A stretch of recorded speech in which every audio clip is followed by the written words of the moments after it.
it really bats above its weight because it Daggerford is almost comical. A lot of people who come through there can't help but laugh, but Daggerford takes itself very seriously. They is standing in the shadow of Waterdeep, only less than 100 miles away, less than 30 feet away, apparently. It's about I think it's about 70 or 80 miles Waterdeep to Daggerford, and because they're in the shadow of Waterdeep, they've really picked up a lot of cultural effect from the Jewel of the North, the City of Splendors, the greatest place to live in the world. Among them, one that travelers find most hilarious is their insistence upon hidden lords. They they have this system where one person rules openly, and everyone else who is backing them up in government gets around in great robes and mysterious masks. Only sometimes they take that mask off to have a beer when they're down at the local inn, or sometimes when they're parading, their wives might come up and tell them to be home by 7 because they don't want to burn the casserole. And so Daggerford is something of a joke, but it's also a very important place. It lies on the tradeway, that all important road, which, well, frankly, has been broken since the spell plague. But we're rebuilding it. We'll get there one day, no doubt. Dark Age can't last forever. But it's an important town and a provincial town all at once. But that's the story of Daggerford, and that's not the story of you. What about your parents? Long before you were born, what brought them to this place, and why did they settle here? There was disagreement amongst my father and his siblings about what should happen with my grandfather's inheritance. As a result, my father took it deeply personally, and they left, and they sought new life here. And he was like a well-practiced wizard and thought he'd bring his craft and try and find some work. All right. Well, a well-practiced wizard living, 70 miles away from the most important city in the world is probably not a bad lifestyle, really. It gives you enough distance that you're not involved in things you don't want to be involved in, like street crime, for example, but also close enough that if you need to earn a quick 100 gold to pay for some research or college fees or something else, you'll probably be able to do it. What was your father's capabilities as a wizard? Was he just some hedge wizard who could barely master identify and detect magic, or was he something much more considerable? Yeah, he had a deep history back home with his Verdalken brothers and sisters and his kin. And he was a very apt transmuter and would work tirelessly with engineers and so forth to try and craft different weapons of either war or things for convenience for the city, etc., and so on. And so he thought, he could try and hone and bring the skill now, to try and generate a bit of work. So he was well practiced and a very logical and methodical kind of worker, and went about, tirelessly trying to improve upon old designs and so on. So he was an apt kind of engineer and wizard. All right. And so he passed his transmutation powers onto you, both by training and partially by genetics, it would seem. Did he ever tell you the origin story of your people? No, he did not. I think over time, and given what happened with his family, it was always kind of bitter and never really brought it up, and would often dodge questions about it. How old was your father? When he left, or I guess now? Now. Yeah, I suppose now. Now, I would say he's about 400. Ooh, he's been around for a while, hey? Yeah. 400. 400's a really, really interesting age, and I love that you've picked it because it means that he is older than Waterdeep. Waterdeep's about 300 years old, and exactly when Halasta turned up in Waterdeep is, it's a historical fact that I'm not sure if these guys know exactly when it was, but it was, kind of around that era when Waterdeep was forming, and so that's really interesting because while you were never able to understand exactly what the origins behind your species were, you know that they are quite young. You have delved no cities. You have built no mines nor trade routes. You don't even have villages. Rather, your people have merged into the society of humans, partly because no other society, except perhaps the goblins, would accept you. Um, However, there is one word that you were able to associate with the origins of your species. You didn't know what it means. Perhaps you still don't. But you've heard that the answer might lie in Undermouth. And so when you were just um, a young scholar, you were armed with a single word with which to begin your research. And that word was Arcturia.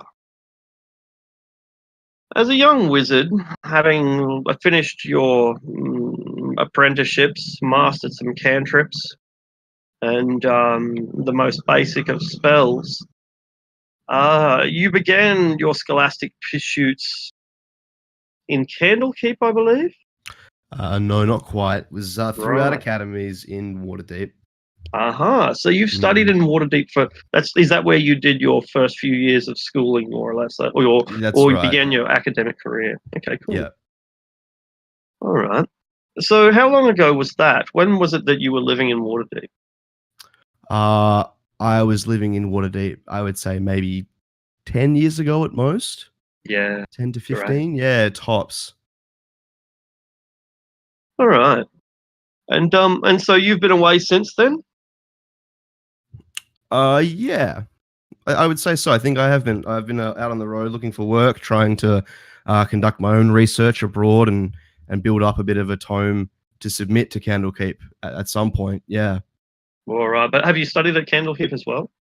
Uh, I believe to enter the keep, you need to have submitted something. I don't know if you can Right. study there without Not having. yeah, yeah. Yeah, so I'm kind of like after what they've got, and so I'm hoping to submit something of their expectation to try and get in and be able to Ex study there and further my kind of progress as a wizard. Okay, that's fantastic. All right. And so yeah, you're in Waterdeep roughly 10 years ago, and in that time you've just been not quite in the wilderness, but doing field research, is that correct? That's right. Yes. Okay, cool. What's some of the discoveries that you might have made in the field? Um, I think the most kind of major discovery I would have made would have been something that I'd perhaps written my dissertation on. Having kind of completed all of my study, I kind of went abroad to pursue some postgraduate stuff, and uh, I was able to kind of link and explain a practical way in which to use gemstone as like an effective catalyst for kind of transmutation spells.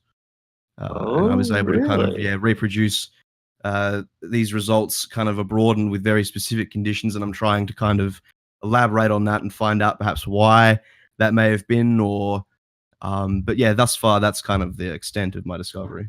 All right. Did you travel far abroad, thousands of miles on a vast sea journey, or was it much more local? Was it a land journey, and you I went to feel one it's of the local? yeah, much more local. Yeah, great. Yeah. Um, do you think that you might have learned these skills from some sort of ancient race in tune with harmony, like the elves, or might it be more ambitious, grasping human wizards? I think it was much more of an ambitious sort of learning and teaching. Okay, And to that cool. end, I've kind of I guess taken on that sort of attribute in wanting to a desire to kind of know more and always learn more. All right. Okay, cool. This is good. So does your character take in much interest in politics? Politically, no, I think he's much more Yeah, kind of driven towards good. sciences, magic. Doesn't really care for politics. So would you align yourself with an organization who have I mean, sinister, they have a sinister reputation, but they are a legitimate organization. They have government contracts, for example. Mm. Why not? If the organization is effective and they're able to provide work, then yeah. And that's how you became a member of the Zentara. Okay. And so you were a member of this organization called the Zentarum here within Waterdeep, and you have been for a long time. The Zentarum were very quiet when they were operating here in Waterdeep, very quiet indeed. They operated openly, but they didn't draw attention to themselves. Um, uh, that contrasts with the current era in which the Zentarum are seen anywhere, but all the attention they're getting is bad. So let's not worry too much about what's happening at the moment. Let's go back to your era. So during the past 10 years from which you've been a member of the Zentarum, do you like the color purple? Sure. They give Yep. you a purple robe. You are now called one of the purple robes. That Zentara members who see you now will know that they do not fuck with you. Right. It's a kind of authority that that that doesn't need to justify itself. They just assume that you can lightning bolt them to death if you want to. It's a kind of. I guess you might think of it as an inquisitor within a fascist regime, perhaps. Right. They, Okay. they kind of exist outside the power structure, and they can do what they want, provided they don't interfere with the political side of things. So you're perfect. You're good. And so you've been doing research for this organisation, the Zentarum, and they've been funding you quite well. And like, if you get these underlings and they can do what you tell them to, and if they die during your experiments, it's not an issue. We can get you more. So it's everything that you could want. I think, because all the resources, magical and mundane, funding for your research, and blimey, it seems like your ultimate patron, the person who sits at the top of this food chain, an individual named Manchun, it seems that this individual is quite interested, genuinely interested in your discoveries. Like, normally when academics take on patronage from nobles, the nobles are doing it because they want to be seen to be philanthropists. They want to they want to justify their sins some other way. But this man Shun, he's fascinated by the discoveries that you've made, and he's actually quite interested in your own genetic capabilities, your own species, since you are yourself a product of magic flying. All right. With all this knowledge, the past 10 years, what have they been like for you? How have you found this experience? Overall, the experience has been pleasant. I would say successful. Um, I would say that I've honestly come into some pretty good fortune. Yeah, and things are going quite well, and I'm happy. I'm happy with that fact. Yep. All right. Unfortunately, things have fallen. Things have fallen apart. It all started around a bit before the summer came around. We're currently in the middle of summer, and it all started about the middle of spring. The Zentarum, us, we had an alliance with an organization called the Xanathars Guild. The Xanathars Guild are a well-established thieves guild for this place. They've been here for like 200 years or more. They're a well-established organization, but They've never been a legitimate organization and never will be. We had an agreement with them. It involved a powerful artifact called the Stone of Galore. And this artifact was, its capabilities bear not description, enough to say that your master Manchun sought it, and sought it with intense purpose.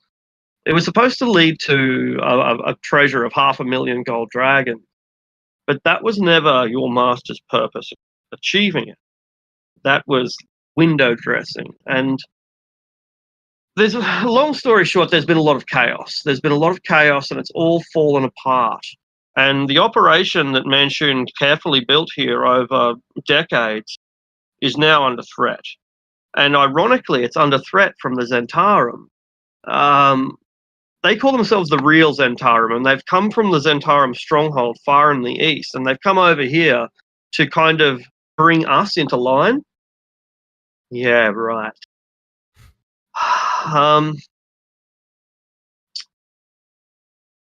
Look, Manchun has the Stone of Galore now, and with it, he can use it to achieve his ultimate goal, which bears not to mention at the moment, but with it, he will get what he desires. Unfortunately, there has been an organization that have been critical in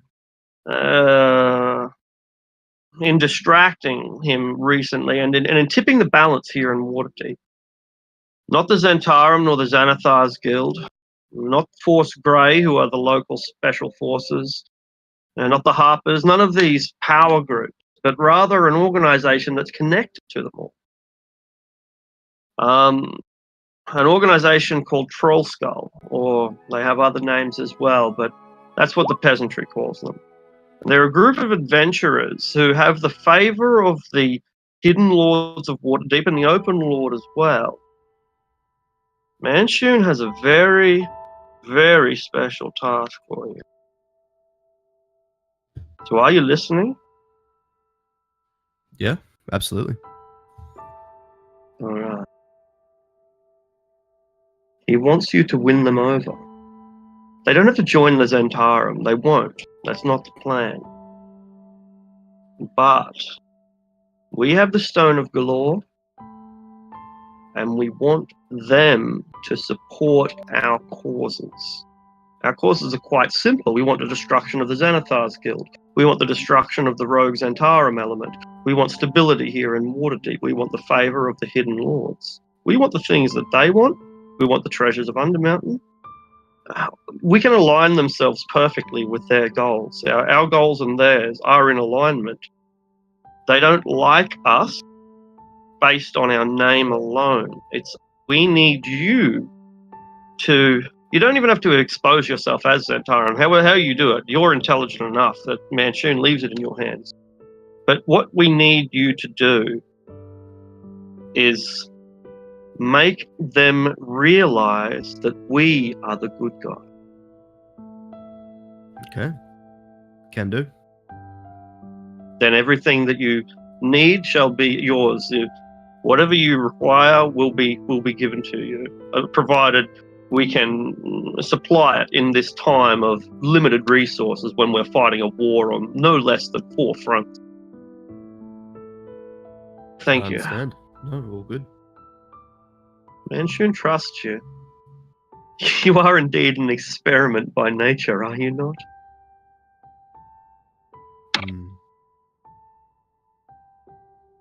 All right. And so we begin. All right, guys. It seems that we are going to have a new character enter this story, and it would seem that this character comes with baggage that isn't really their own fault. They seem to be a perfectly reasonable character who has unique opportunities and attributes to offer you. So anyway, it's your story. I'll let you decide how this character comes in, but it might be with the opening of your tavern, or any other way. You're a fucking snaky bastard, Arctic. It seemed I love it. appropriate. Well, Bitch, how would you like to enter the story? It's not really up to us, it's up to you.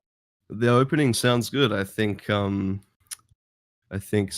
would love to visit the opening of your tavern, especially if Sanj were to know that it was this like famous group that he's heard about is opening their own tavern, then yes.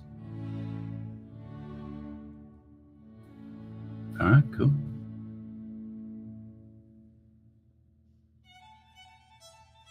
All right. Grand opening is upon us. How exciting.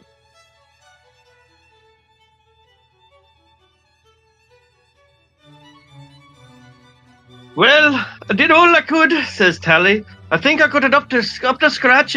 It's looking fine, don't you think? Yes, marvelous. I hope you didn't skip on any needed material.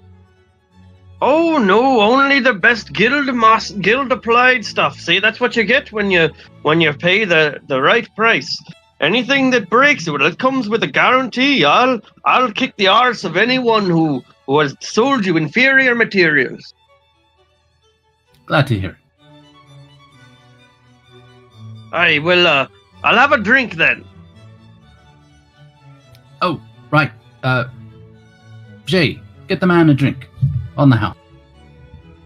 The leaf fades away. He gets a bit shy. The crowd of one is one too many. So Jay does the what form do you reckon Jay would take on for today? Grand opening. Probably don't want people to get too rowdy. Maybe the half-orc. Half-orc bartender we have.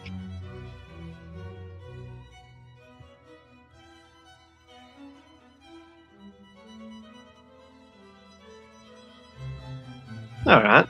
So it's early in the morning, and you've got a couple of customers who've come in, people that you don't know, and they've been they're having early morning drinks, checking out the new place. They read about it in the newspaper that there was a grand opening, and so they've come along.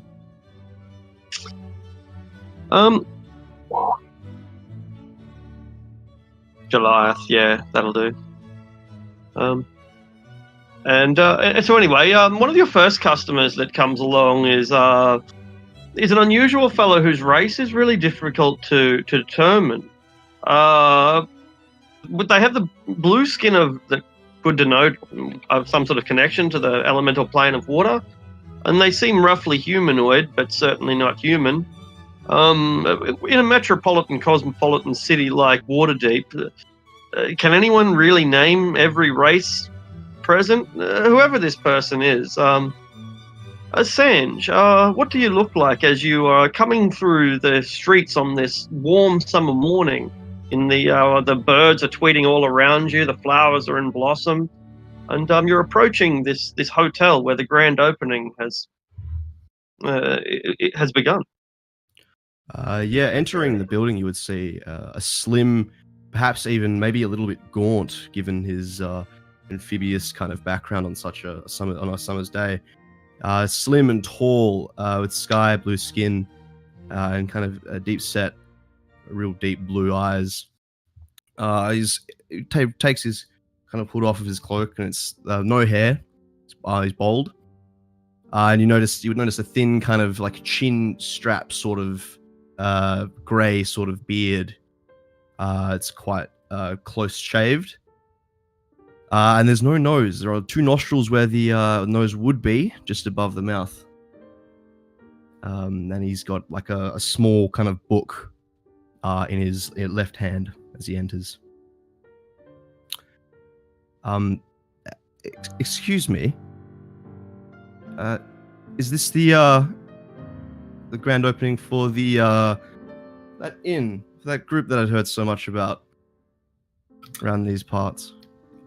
I'll take one look at Sanj, and I'll run over to Amara and just like with the back of my hand, continuously slap her on the back, slap her on the shoulder, like, Janasi, do you think he's from Kalimshan?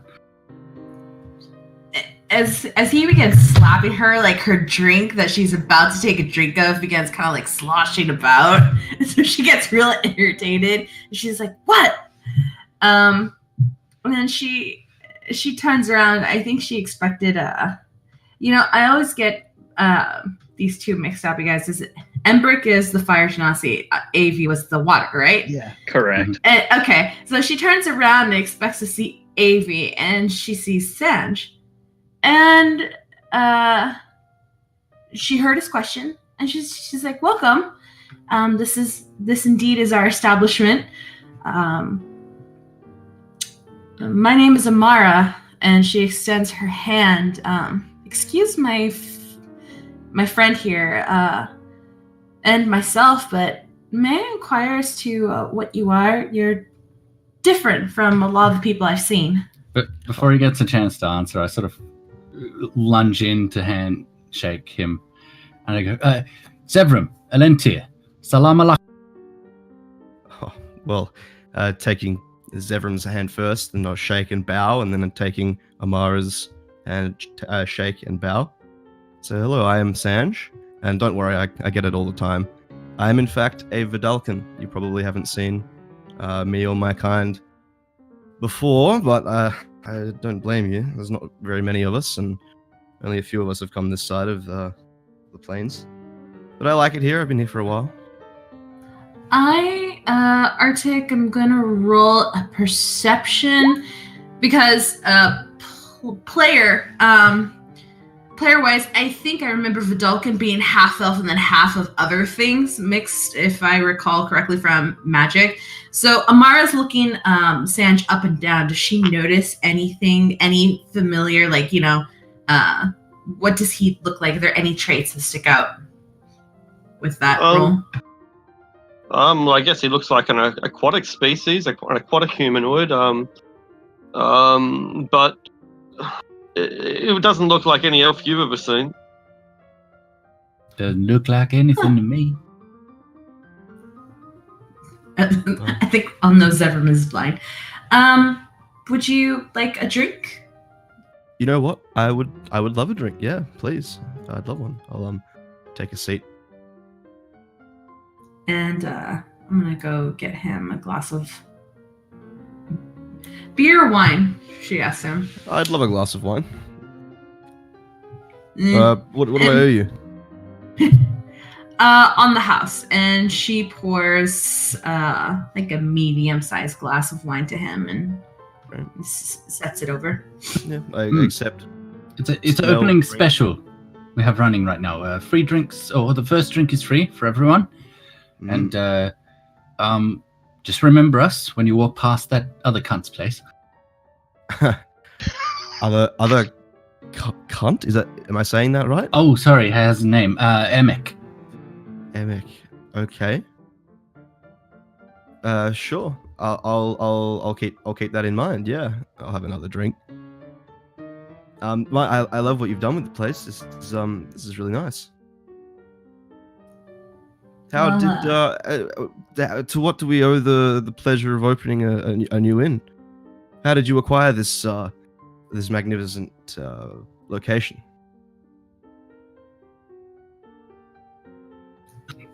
Should you, Amara, or should I? Or where's Lucius? I don't see Lucius anywhere. Yeah, you know what? Why don't you tell him, and I'll go find Lucius. He should be down here. And I'm gonna go over here and ask the cat if he's seen, or is the cat still around, Arctic? Yeah, the cat appears periodic. Yeah. All right. As the cat appears, I always keep forgetting it's not really a cat, but yeah, I ask, have you seen Lucius around? Lucius, are you around? Up in the library. The cat flies up onto a chandelier and then points up higher. Oh. Okay, thank you. And I go outside, go around, to make my way up to. So, funny story.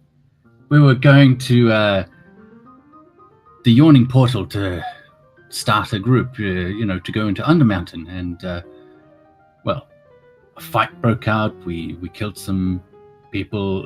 We didn't kill anyone. We just we killed told people. them, I've killed many people. I'm a very dangerous individual. I'll have you know.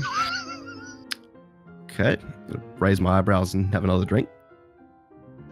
I even spoke to 2 dragons, not one, but 2 dragons. How many dragons have you spoken to? Nay, I haven't spoken to one, but I very much like to. Well, then if you ever need any advice on speaking to dragons, just come to me. I will. Excellent. Are you good with draconic linguistics or something? My draconic is a little rusty. I know how to say a few words. Mainly, don't hurt me, help, ouch, that hurts. That's all.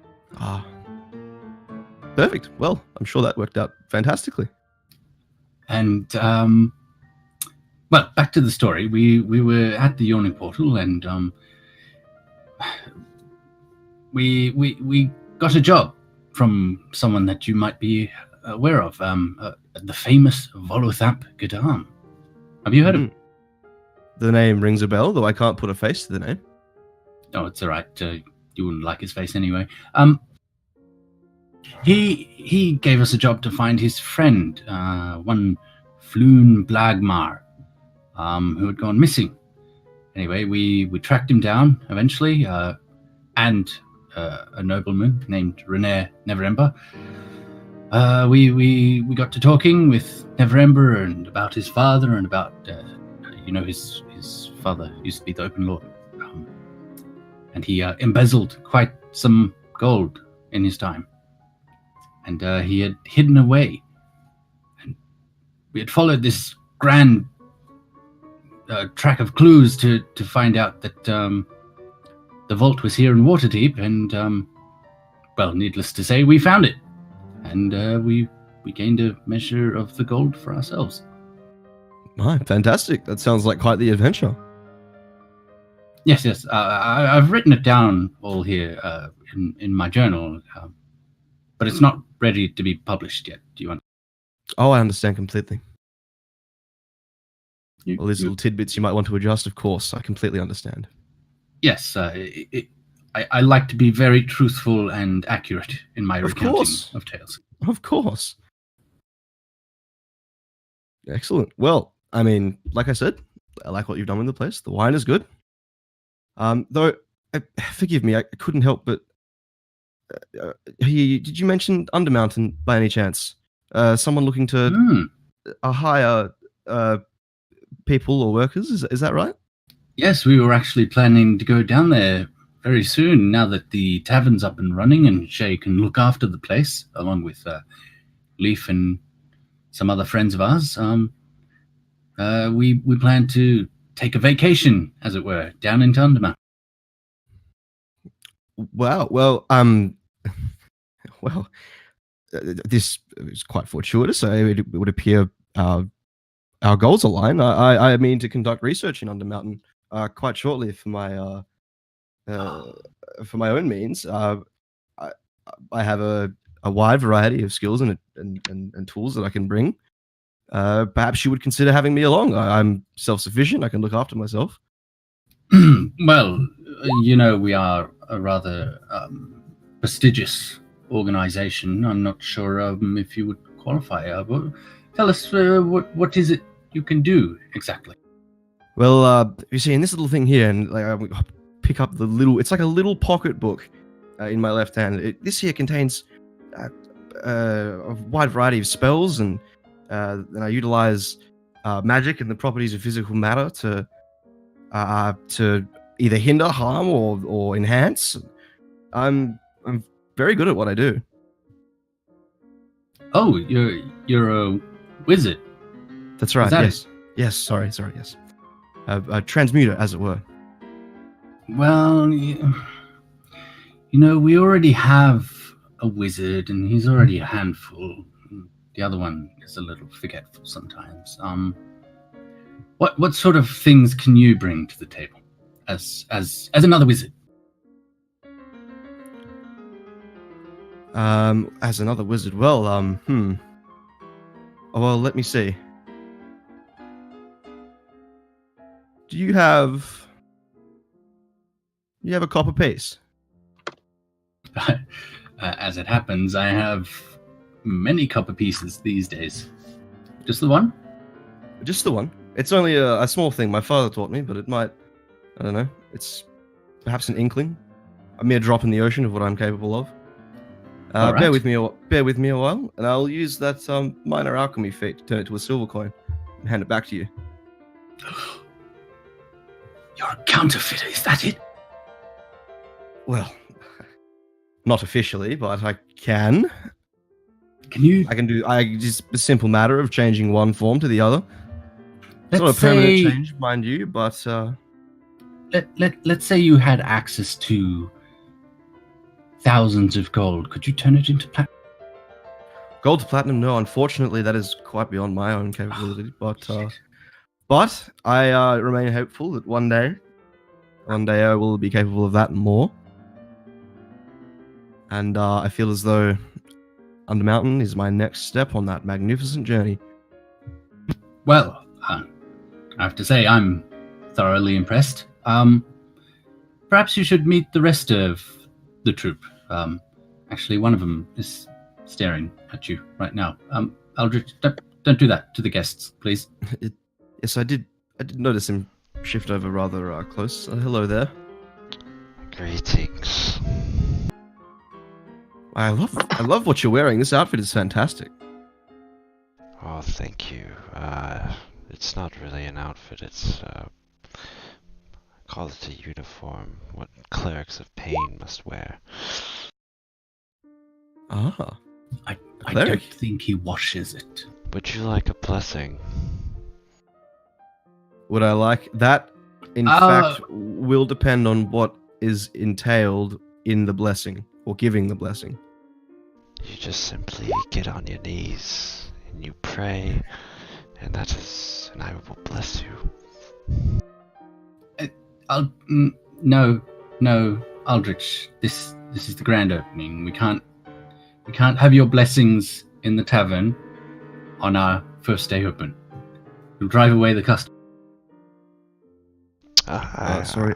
I think it would bring in some interesting customers if we did that openly. Look, you already have a decent following. Tally gave us a nice discount thanks to you, which I am appreciative of, but we just cleaned the place up. I don't want blood on the I'm sorry, Aldrich, was it? Yes. I'm Sanj. It is a pleasure to meet you. I'll extend my hand for a handshake. I get really close to your face and I smell you and say, you smell out of this world. Thank you. I look pretty uncomfortable.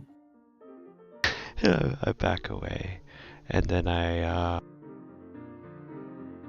walk over to the dwarf and say, Leviatar herself would be proud of this craftsmanship, and I flail him on the back. The pain! The pain! Fuck have Am I I walked into, Aldrich? Do you have to do this now? I have to bless my followers. It's part of my duty. Take It's them down. pain. Okay, then take them downstairs to bless. This tavern isn't I'm your sorry. area to bless I'm them sorry, here. was that the blessing? Yes. It's Sash, right? Sorry? Yeah. Yeah, sorry, Sash. I think I gotta tell you, thank you very much. For half a moment there, I was thinking, this is gonna be. We are well how aware pleasant. of yeah, what okay. Aldrich is capable of when he's left. Right. I'll make note of that.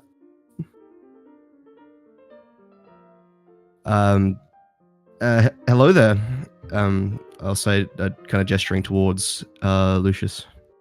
This is Lucius. He's one of the wizards I told you about. Lucius And I think is- Amara comes as well. Lucius is kind of still giving the side eyes to Tally and Eldritch, like, oh god, someone clean that. He kind of, after hearing Zevram mention his name, he turns around, yes, greetings. Hi, I'm Sanj. I'll extend my hand. Lucius will shake his hand. Sanj here wants to go into Undermountain. He says that he could maybe of use to us. Yes, Sash was mentioning that you guys were contemplating heading down there, and I myself Sash is actually the player. Zevram is the character. Oh, is that right? Yeah. Sorry. Okay, it is Zevram, right? Yeah, Zevram was just mentioning you guys were headed into Undermountain, and I actually mean to go there myself. I've been looking to sign myself up to maybe a gang of sellswords or some other group to head down there with. Well, we're hiring, says Squiddly. What are your skills? He's a small tiefling. He's about 8 years old, maybe. He might be 11. It's a bit hard to tell. Hey, the real question here is, did Gru actually give them the ales? Sure. Yeah, I think so. Shit. What can you do? What experience have you got? So this is a child with an ale in front of it. Is that right? Yeah, that's right. It's a little tiefling kid. There's 3 kids. Like, I'm going to say, watch this, and I'm going to conjure my mage hand and use it to pick up the ale in front of him and return it to the bar. Jay, what the hell? Did you give them alcohol? Gru looks around. Just because Jay? the first drinks... Gru, just because the drinks are free the first hang drinks on, are free. what? Who said the drinks are free? I said the first drinks are free. They paid. It doesn't matter, they're children. He grabs the drink. He pours 3 more. He takes them over as well. You get 1 free. Thank you. Just let the children drink. I drank when I was 8. My father gave me many drinks, and look how I turned out, just fine. Amara's sister, she ponders herself. Well, it's not looked favorably upon. It's not in the code legal. So I guess, but I don't want them puking on the floor. So do you want to join our adventuring party? We've been all over Waterdeep. We've been up on Mount Waterdeep to look at the griffins, and we've been through the sewers, and we even went all the way across the harbour to the island. Oh, my child, there is much of the world you still have to see. I've seen too much of it already, so with that in mind, I feel like I would spoil your adventure. And it is not my place to join you, but, however, I wish you well. Yeah, perhaps this will get you started, and I'll toss him a gold coin.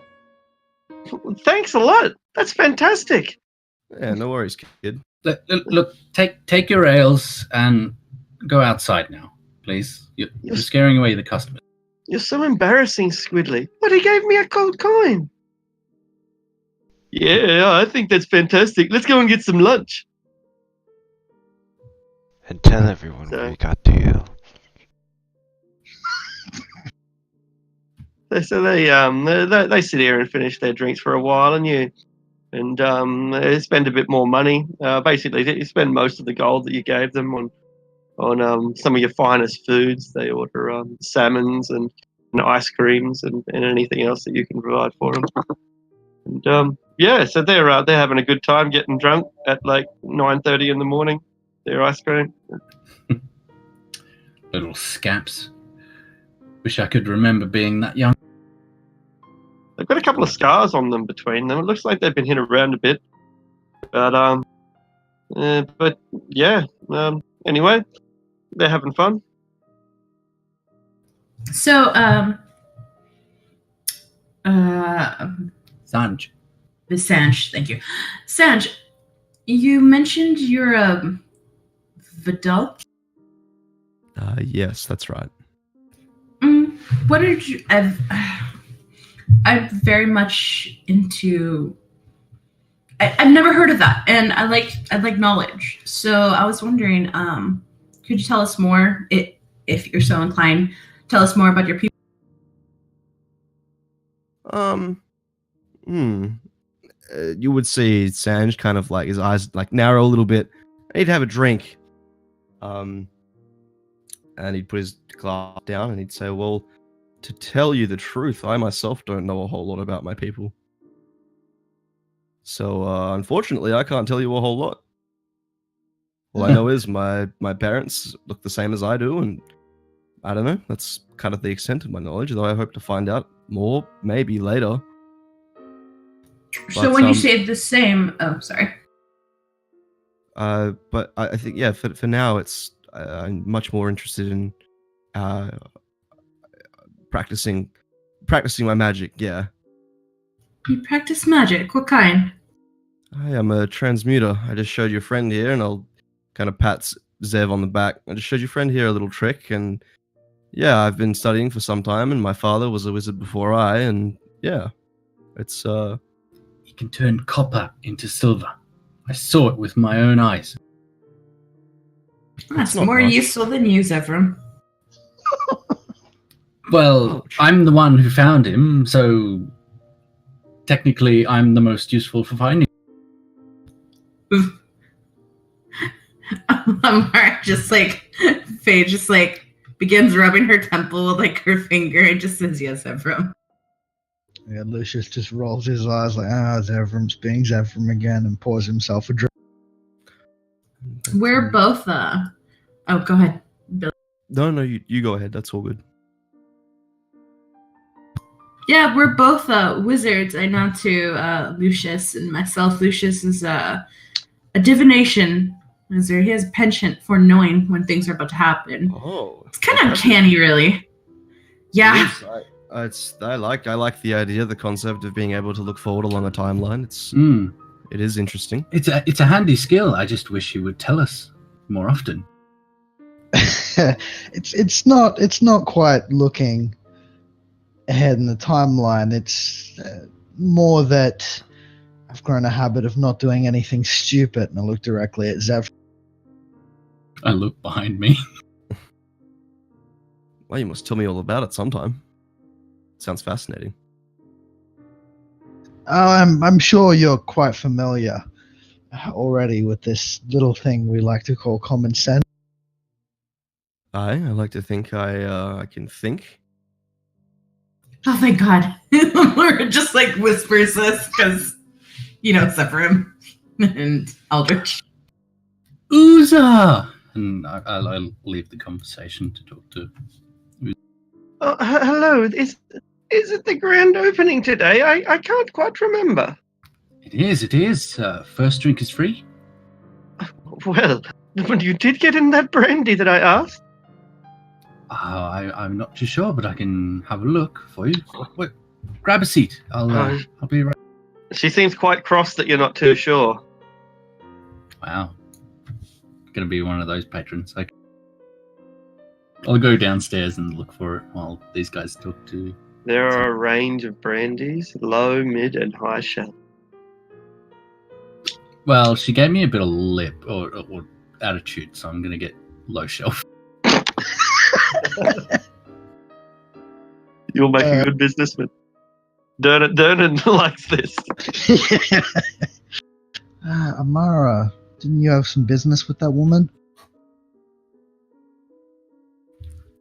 Actually, I'm pretty sure it was the gnome that had baby, but Oh yeah. but if this is what she's gonna be doing, then yeah, it's still her. Yeah, I mean, I didn't remember her image, but Zevram called her Uza, and Uza was the one that gave us the spell book, because I've got Uza's spell book, and Uza was the one that Panther. Is that the same woman? No, Uza didn't have the panther. The gnome was like just a random dude. But we happened to get a baby panther out of him, so he wasn't so random after all in the end. Oh well. Anyway, remember that, because that's something you were going to claim before we entered the mountain. Yeah, good call. Yeah, so so Uza's here, and you can bring back the brandy, and she thanks you and says, I got you a gift for your party, your adventuring party. I Oh, I was thinking of when I was up in the troll moors and we were surrounded by gnolls. And one of the gnolls was a shaman. And it was oh so terrible. And the shaman was engaged in some terrible spell. And I thought it would be their doom. It was going to be what tipped us over the edge. But then I remembered I had a scroll of Dispel Magic. And I cast it, and it saved the day. I can't remember exactly what happened, but anyway, I've got you a scroll of Dispel Magic in case it's useful for you in your adventures. Wow, that thank you, Uza. And how's your cat doing, by the way? Oh, I brought her along. Oh, you brought your cat? Oh, hello. Yeah, cat's like looking around for an escape, but it doesn't want to escape to anywhere. You know, It's where like am I going to run? hostile territory, right? Yeah. Lammet, last time you saw that cat, you hit it with Thunder Wave. Oh yeah, I launched it across the room. Poor cat. It's had some ordeals, that cat. Well, here's your brandy. Yeah, if you want some more, just talk to Gru at the bar. And anyway, I'm in a bit of a business transaction at the moment. Do you mind if I leave you to it? Oh, of course. And she pulls out her book and sits there for the rest of the day, drinking brandy and reading her book. So what'd she give you, Zevran? A scroll of dampen magic, I think. Oh, fascinating. Let me see the scroll, Zevran. I'll hand you the scroll. Mara looks it over, like the first line, and she pulls it up, and she's like, "It's dispel magic," and she whacks him on top of the head with it. That's what I said.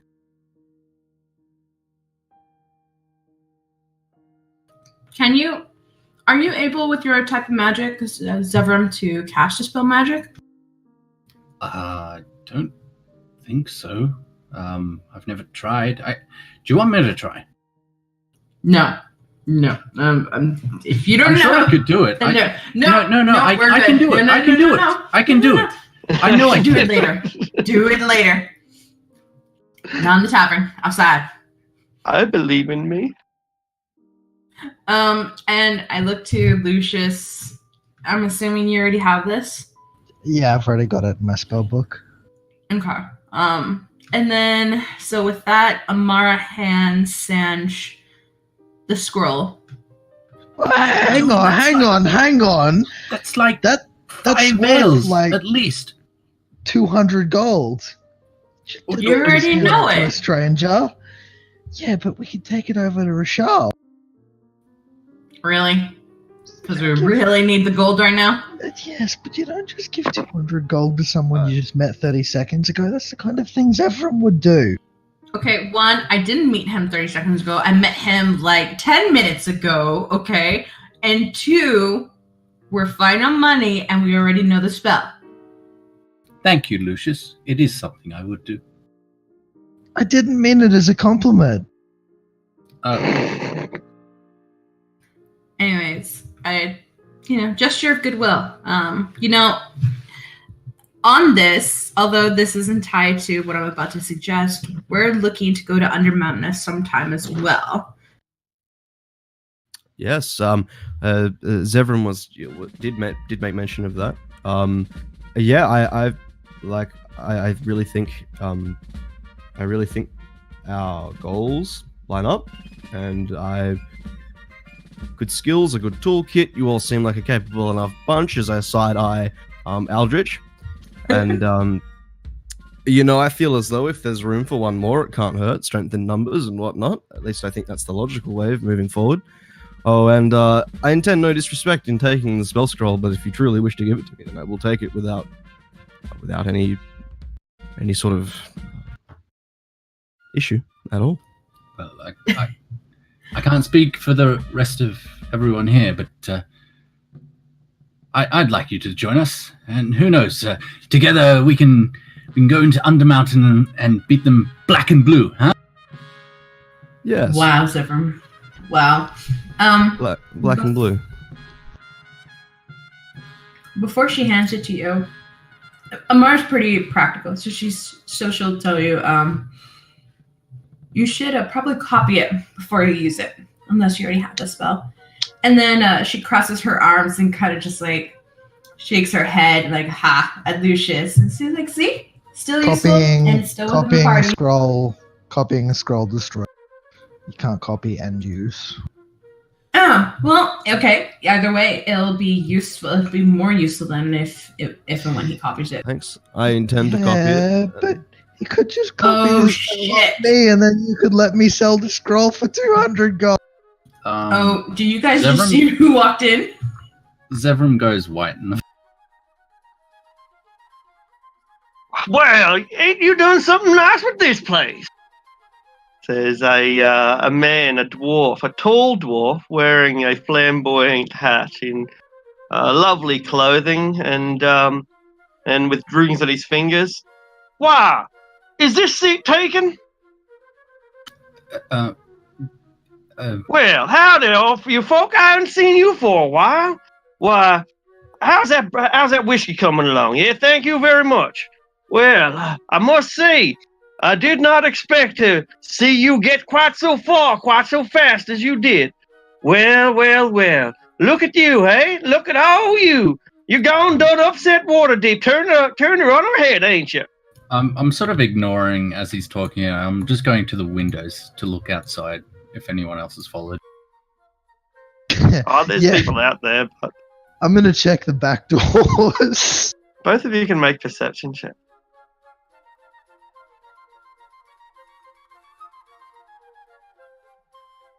I'm in panic mode.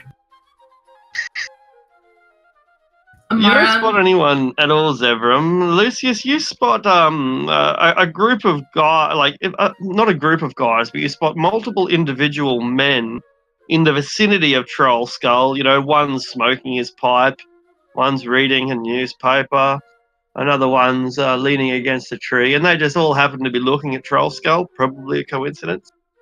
They don't look like locals that we see around every day. They're not locals that you see every day, but this is the North Ward. It does get, I guess it's not a lot of traffic in Troll Skull Alley, though. I was about to say that, but then this is a cul-de-sac, and cul-de-sacs, so yeah, probably tourists who are enjoying the view.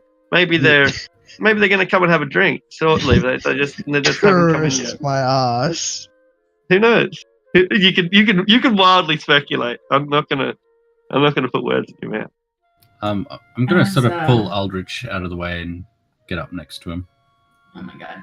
As they go looking at the windows, Amara just kind of, I don't want to say glares, but stares at him and then reaches down and gets the best alcohol that we have, I guess, in the tavern, so top premium, and pours him let's say this is a wine. So let's get him the best wine, and she slides it over to him and pays Gru for that. Thank you, ma'am. This is just dandy. What are you doing here? Why, I had heard that the establishment that I was interested in buying once upon a time, not so long ago, was having a grand opening, and I just had to come and see the little slice of paradise that I had been cut out of. Well, sure is nice around here. I need to know from your mouth. You gave this, and I pull at my cloak. You gave this to the Open Lord to give to me.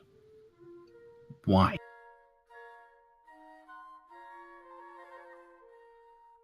He tips his hat a little bit. These are the sort of questions that you don't want to be asking up here in Waterdeep. They're questions you want to be asking down in Skullport. Why can't you just tell me what I need to know? He grumbles a little bit and puts his fingers on the table roughly.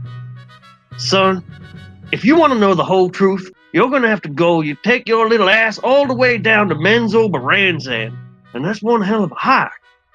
But if you want the shortcut, if you want the abridged version, you're going to find it down below, roughly 100 yards underneath your feet there. And he taps the wood underneath it. Sort of Easy follow enough his to gaze find, like son. I'm meant to say something. Sorry? I sort of follow his foot and gaze as if I'm meant to say something, but yeah.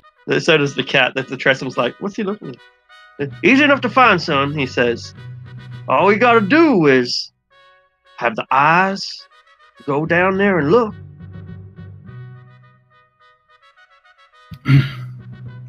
Very well. If you won't answer my questions, I suppose we ought to treat you like any other patron. I think I'll need a drink myself, Amar. Patron? Why, I'm more than a patron. I'm more than a friend. I'm your employer. I got a job for you right now, in fact. Amara takes the cheap well alcohol and pours Zephyr a drink. And passes it to him. Well, I guess it does the job, so down the hatch. Aldrich would light a cigar and blow the smoke towards JB's face. Now, what was that? What in gracious was that for? Oh, nothing. You're just in the way. Oh, I'm in the way, am I? Aldrich, What? please. Exactly what am I in the way of? Currently, His ego, pay him no mind. you're in the way of my smoke. Aldrich, please, just leave him alone. We all know what he's capable of. Just let him make his proposition, and then he can leave. Oh, no, it's quite all right. This is your establishment. I am operating as your guest. And so I respect that you might feel intimidated by the presence of a real man.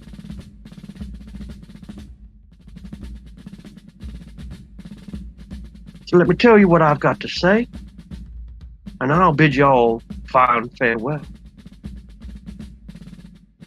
I got a friend, you see, but he ain't no friend no more, he says, looking straight at Aldrich.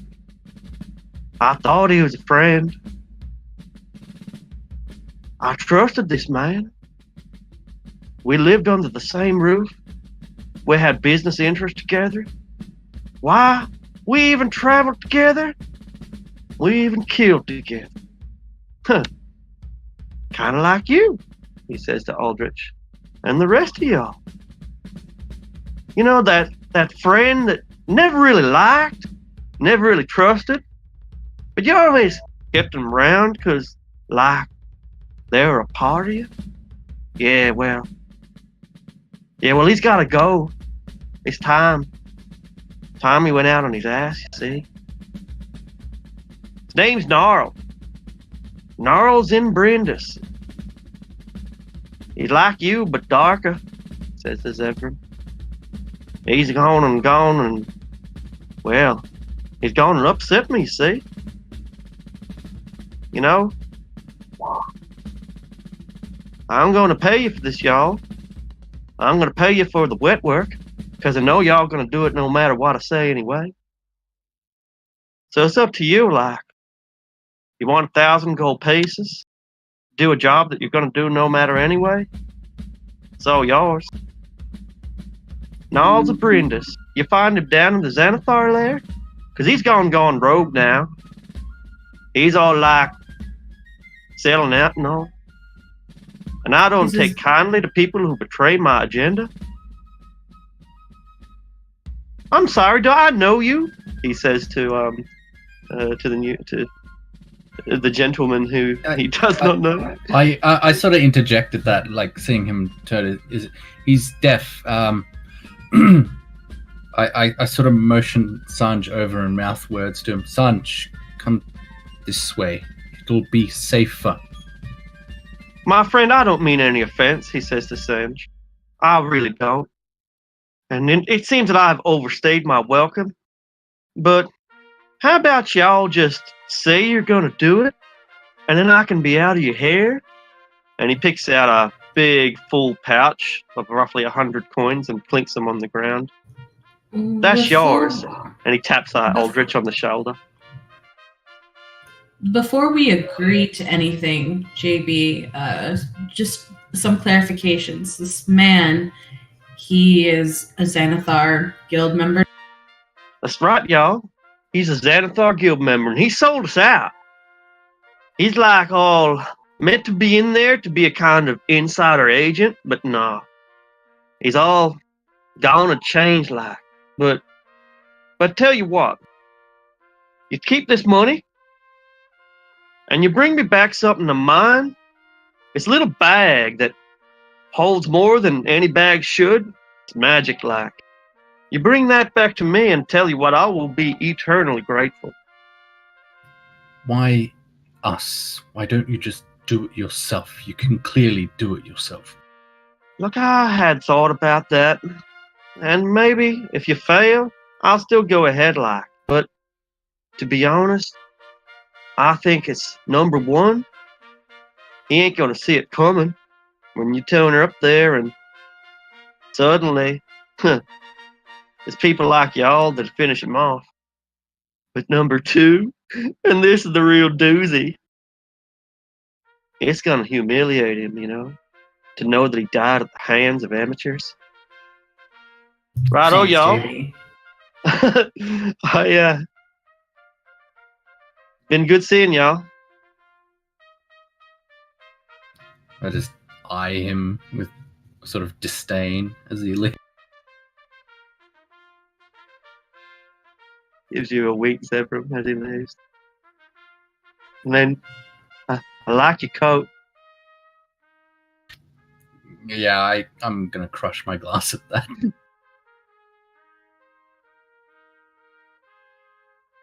Sevram. Well, he's Bastard. certainly an interesting character. Who was that? Oh, you have no idea. He's I not don't, who he that's why I'm seems to be. asking. He's not who he seems to be. He's not as jovial as you might make him out to be from your encounter with him. And Um, I'm gonna whisper to Zev, like, so the kids behind us do not like hear us. I'm just gonna say, like, and you plan to commit murder for this guy? But that's crazy. What happened? He said this traitor of his was part of the Xanathars. We've decided long ago that the Xanathars are a cancer upon this city, and if that means wiping them out, then that's what we'll do. Hang Yeah, pretty on, bad. For context here, it's not us that have decided they're a cancer on the city, it's the city itself. Yes, it's... We've gotten orders from the Black Staff herself to go down and take care of one of their lieutenants, a Nihilor. What did you call it, Lucius? A mind flayer. Would Sanj have heard of a mind flayer before? Is this something that he'd be familiar with? I don't think I would have ever come across something, but maybe having read about something. Do you know what a mind flayer is? Yeah, as a player, I do know what they are. Yes, but You can make an Arcana check. okay.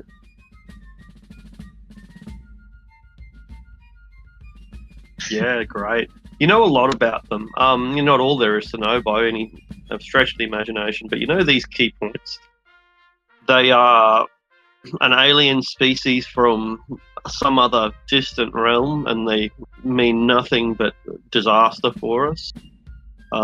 They eat brains by inserting tentacles into your heads and devour upon them. And they're in Waterdeep. They've infiltrated this city to some degree, probably because they have some sort of, lair within, presumably within Undermount. If you plan to destroy this creature, these creatures that exist here? We have There's to. there's one in particular. The reason we've been tasked with dealing with it is that it has been using its powers basically to murder and replace people. With those dog things, the devourers. That's horrible. That's quite simply horrible. Well, something must be done about that. We only managed to barely save our friend, or rather, the Blackstaff and the Open Lord managed to save their friend, Maloon War Dragon. You mean to say you faced inflicted... this creature directly before? Not. We've seen Nihilor, and our encounter with him almost ended with Jay here dying. Well, Jay did die. It's only thanks to the Temple of Helm that they were brought back to life. Jesus. The Mind Flayer itself did nothing to us, but its pet almost decimated us. Almost decimated you.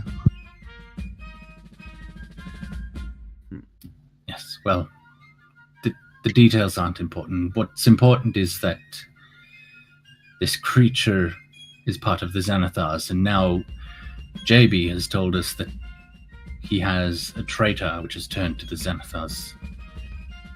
I suppose if we are going to take care of one, we might as well take care of the other. 2 birds with 1 stone, so to speak. I was about to suggest that I'm happy to come and help if it means perhaps proving myself for this Undermountain expedition. I'm all set and ready to go. You don't understand. This isn't your fight. This is dangerous, what we're going to do. As I'm aware, we've only very likely that some of us will not come back from. If it means establishing a strong and healthy, helpful relationship with a group of reliable people, looking at all of you now, and it means that I can attain my own goals in Undermountain, then I will do what I can to prove myself here to you today. It is no skin off my back. Besides, it all sounds very exciting. It's not something I'm quite used to, actually. I'm keen on a little adventure. Well, Excellent. You're a braver man than I am. Braver thing. But man. Man is fine. Yeah. Don't worry, I get it all the time. All right, I didn't want to assume. You know, that's I didn't see any, and I make sort of bulging motions at my chest. Hopefully it remains that way. Right. Well, regardless, perhaps we should tell you a little more of how we came to know this JB. Yes, please do. I probably should become more acquainted with the situation. You might have noticed that I didn't have a very good rapport with him. He's looking at the mended glass. Yep. He's somewhat been teasing me with information about my family, and he's stringing me along, and I'm starting to grow a little frustrated with it. I completely understand. I sympathize. I won't bore you with the details. I don't even know the details myself, but I do not have memory of my life before I joined the circus. But he does. He knows me. He knows my family, apparently. This cloak of mine, a drow Pewafwi, bears my family's crest, or so I'm told. But I don't know if any of this is true or whether he's just playing me. JB is, as I said, not who he seems to be. He's a man known as Jarlaxle. A drow, specifically. I see. So he had presented himself today here now with some sort of ultimate form, a disguise of some sort. Yeah, an illusion, to be precise, yes. Yeah, of course. Powerful right. illusion. I don't think the last time we could even tell that it was an illusion. I understand. All right, I will keep note of that should I interact with this JB any further? Shay, could you look after the bar for a while? I think we ought to initiate our friend here and catch him up on a few things if he is to. Gru, I mean. Oh, I like this. It says Uza, the old woman, looking up from her book. And she's referring to the gold statue which is here on her table. That's around about 12 or 15 inches tall.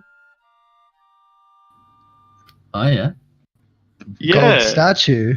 Yeah, you know, the gold statue, it depicts a male dark elf who has an eye patch over one eye. Fucking JB! They're wearing a hat with like this feather.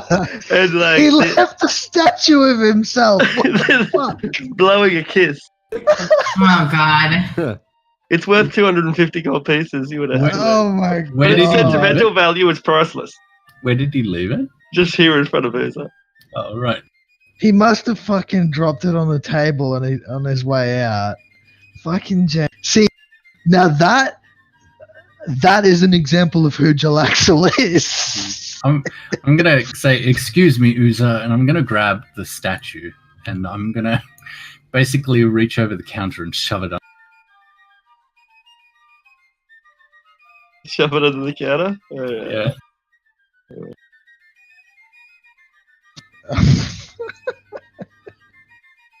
Pump You it sure you outside. don't want that? You sure you don't want that in your room, Zevram? Ha ha ha! Very funny.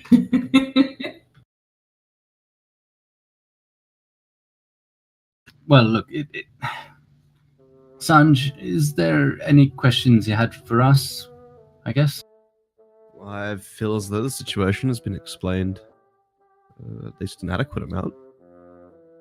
We're about to set off and take out some sort of a rogue that has joined the Xanathars, and we're using it as some sort of a precursor to Undermountain. Sounds fair to me. There is a few odd jobs we have around town beforehand, though, before we even think about going into the Xanathar's hideout. There's a key we need to acquire, and a gate with a tiger's eye gate with a hole bored through the middle of it that will allow us entry into the passage that Nihilur used to escape in the first place. And then we also have another matter of dealing with a Thayan wizard in the Dockwood. Well then, what are we waiting for? I'll finish my wine glass, push the glass across the bar. I should mention this task with the Thayan wizard is a sanctioned task by the Black Stuff, Okay. but you might have to get your hands dirty. Do you understand me? Sure. For the sake of progress, why not? It is quite legal in the sense that we have the authority to do it, but it is quite illegal that it is not something we should be talking about outside of our group here. Right. And I will gesture like my lips sealing, like throwing away the key. Oh, and also we should speak to Embrick and Avi and see how they're doing. Friends of yours, I assume. Neighbors. It's a long story there. Very well. I'd actually meant to requisition a blade and shield from them. I need to ask them about the details of undertaking something like that. So I'll tell you what, as a token of my good faith, I would very much like to hire out a room if it were available, and feel as though staying here, and if we're going to work together, it might prove fruitful. And I have yet to find a place to stay, having returned to Waterdeep. But we're not really an inn as such, but a There's an extra compatriot of room not ours. being used. Yes, a compatriot of ours recently disappeared, left on his own accord, and I suppose you can have his room. And I suppose if you are to be one of us, then we will need to get you a silver cloak. Rafnar didn't have a room. We made him sleep in the basement. Well, he can have Jay's one. So there you go. I'm more than happy to pay for my lodging as well. No, we don't need for that. Once Save we- it. You'll... It's seriously no issue. I'm happy to. We have an income from the tavern now, hopefully, and we've got some money tucked away. Ah, fuck, hang on, wait down here for a bit. I need to go reset all the wards, otherwise it's going to blow you up the second you step through the door. And Lucius will run off and start resetting all his alarms and everything. Oh, yes, about that. We've sort of made this place into a somewhat of a fortress. I mean, the walls are still wood and brick, but we have enemies. And we've decided to guard this place against them. Okay, well, I suppose while I lodge here, my home is your home, and vice versa. And so, should anyone threaten my home, I will do my best to, deter them. It's fine by me. Let me take you outside and upstairs, and we can show you where you'll be sleeping. Please lead the way. I'll stand up and direct like motion to Zevram to lead me on. I'll follow the two. And you'll get 3 steps up the stairs before you see Lucius redoing all his spells up at the top, so you can't enter yet. Like every single one. The arcane lock and everything have to be changed, otherwise, even if he puts a key in it... Oh, actually, the key... No, because it wasn't set to a key. The arcane lock was specifically warded to be us, by name. So even if he has a key, the door won't open because magic will be keeping it closed. Okay, well, look, he's going to be busy with that for half an hour or so. Why don't we go down to the tailor and we can get you one of the cloaks that we... Perfect. That sounds amazing. I do, in fact, wish to acquire a wizard's hat while I'm here. Oh, so I will keep an eye out for one of those as well. Richard might have one. Who knows? Excellent. Well, although he didn't strike me as the one to wear hats. Oh, well. Yeah. Can we go to the tailor and get a cloak fitted for him? Absolutely. I'll pay for it. I think it was 50 gold last time. Yeah, if that's what you want to spend, that's what it costs, because you can get anywhere between 5 gold and 500. So 50 is the sort of cloak that gets you into the opera. It will pretty much get you anywhere. 50 gold is a lot of money to spend on a single garment, and it's not quite royalty, but it's noble garb. It's a silver threaded cape. It's a grey cape, but with silver thread in it to sort of make it shimmer just a little. Excellent craftsmanship. My thank you for the cloak as well. Yeah, the tailor who makes it takes that compliment very graciously, and thanks Zevram again for his continued custom. Having as we leave the tailor, I would probably like Zev, you would probably notice me almost out of habit, kind of nitpicking around all the threading, make sure it's all kind of neat, precise, everything's in good working order. Very particular about it. Okay, bit of OCD. Okay, cool. Kind of, yeah, sort of. Means Evram lives with 2 wizards. He's probably used to the quirky behavior by now. He thinks you guys are the weird ones, not him. Hey, your neighbors, Avi and Embrick, entered the bar a little bit bashfully, I suppose. Arm in arm. Avi, Embrick, and Amara goes up and hugs both of them. Avi breaks away from Embrick and is very enthusiastic. Hello, I'm. It's so good to see you. The place is looking magnificent. This must be the grandest building in the North Ward now. Thank you. I do have to say, Tally did a real good job in renovating this place, and but if you have any suggestions on decorations, I would love to hear it. We would love to hear it. It can be kind of dreary at times, and we still have the fish. And I point to the fish. Is the Tressum by the fish? The Tressum is by the fish, looking at it, telepathically communicating with the fish. Taunting it. That's fucked up. She invites him to come in, and Thank you very much. Embrick Grab- seems like a little bit stressed and not distracted, but like maybe uncomfortable. But Avi is full of enthusiasm. A little bit.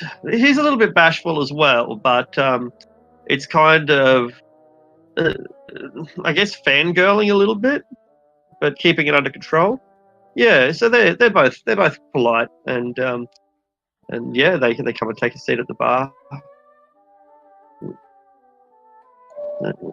So, Embrick asks, got anything on the horizon, on the agenda? Things here and there. Nothing really major. You seem a little distant. Tell me your thoughts. And she hands both of them a glass. It's that obvious, is it? He says, looking to Avi. I'm afraid it is, Embrick. And then Avi speaks for him. We've gotten word from Embrick's family. His family live in the elemental plane of fire, and it's a hard life that they have to endure, but it's gotten harder recently. The fire giants who rule the realm have been really punishing the people there, extorting all of the citizens of the region. Yes, and it's terrible things that they're doing. Yeah. But let's not talk about our problems. Let's talk about the good things, says Embrick. We've recently secured some green steel, he says to you. The finest metal, the hardest metal that you'll find in any world.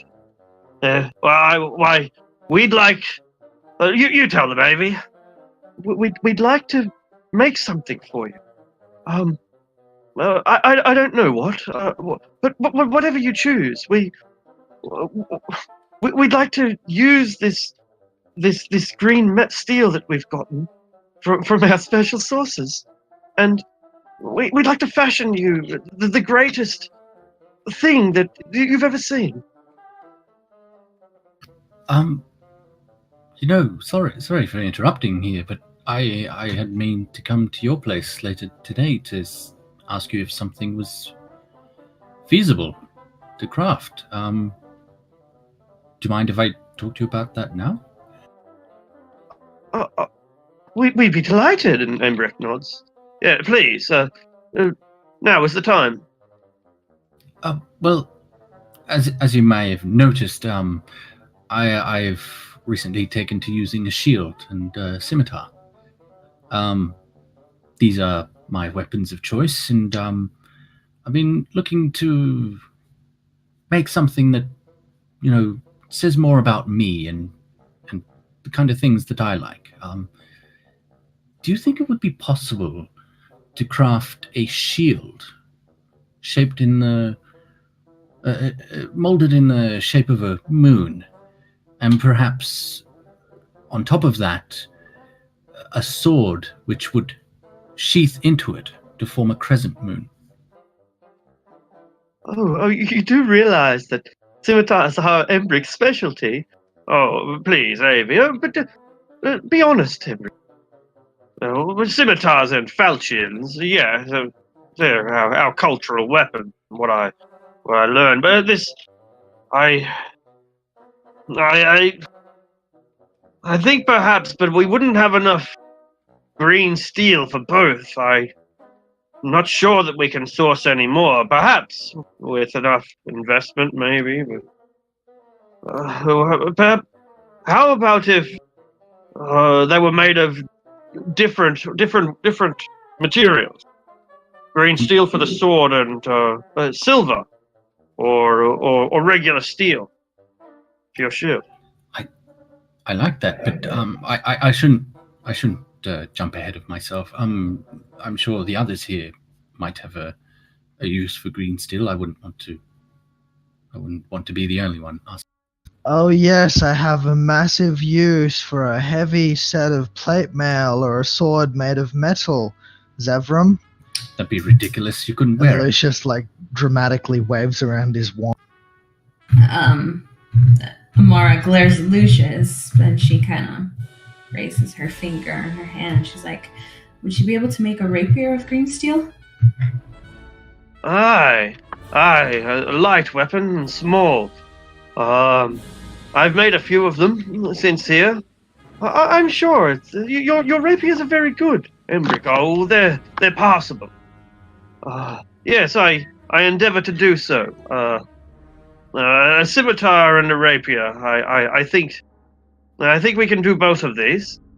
Light weapons. The rapier, the scimitar might be less of a cutlass and more of a saber, if that's acceptable. Oh no, that's grand. I would be very happy with. On that note, though, Embrick, you mentioned investment. Is there?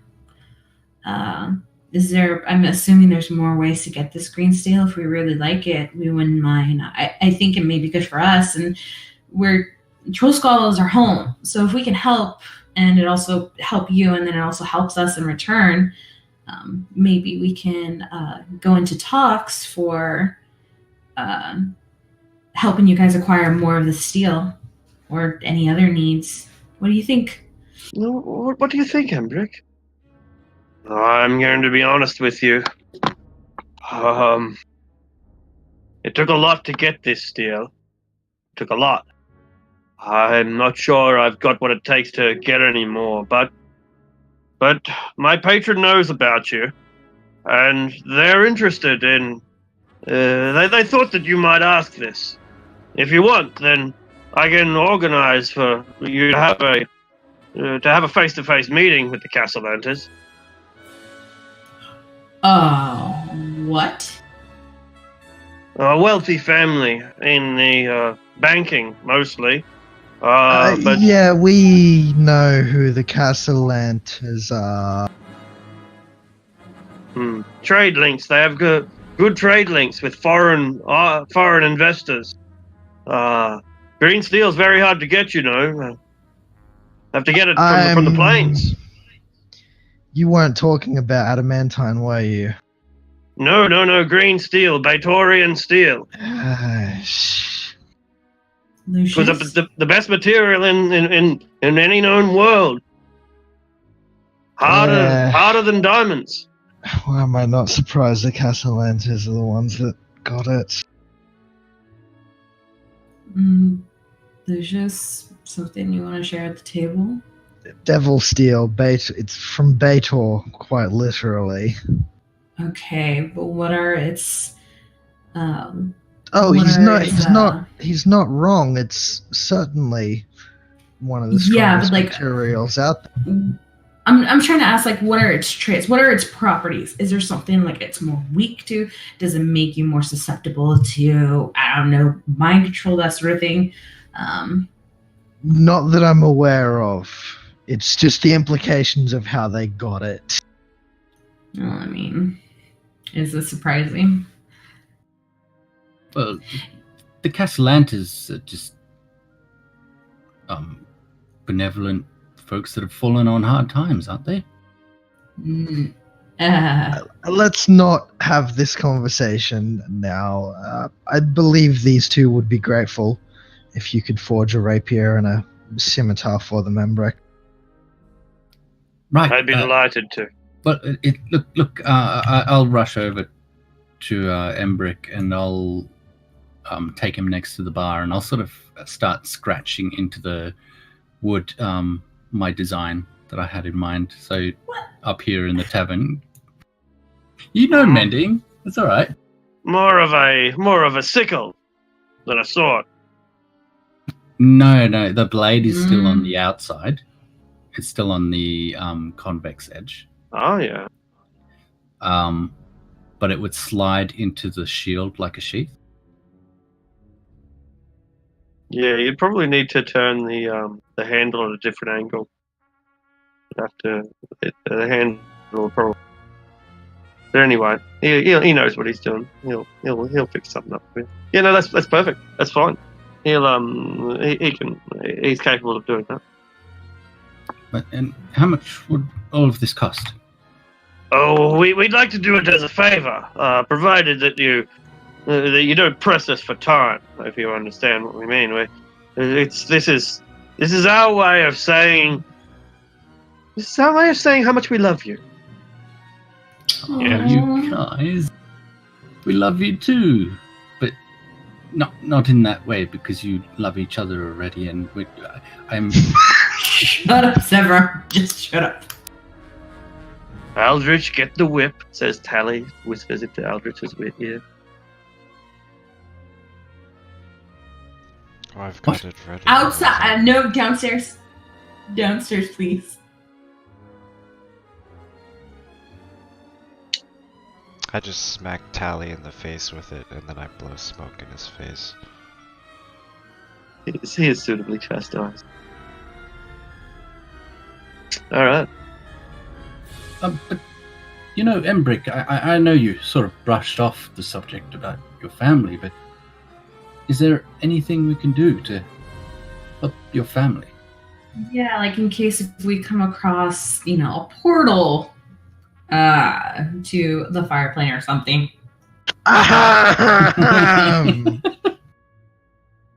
don't imagine that there's much that you can do. They live in the shadow of fire giants. My people come from a very dangerous realm. Karagantagar has been held by the fire giants for as long as anyone can remember, and they are cruel masters. My people are practically slaves, and things have only gotten worse in recent years as the fire giants wage their eternal wars. They suffered great losses, it seems, in some campaign. Here in Faerun, only somewhere to the north, and they are still licking their wounds from these losses that they suffered.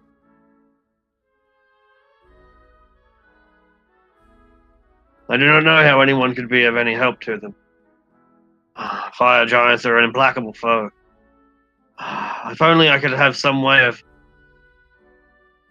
getting my family to Waterdeep where it's safe, instead of having to endure this living hell.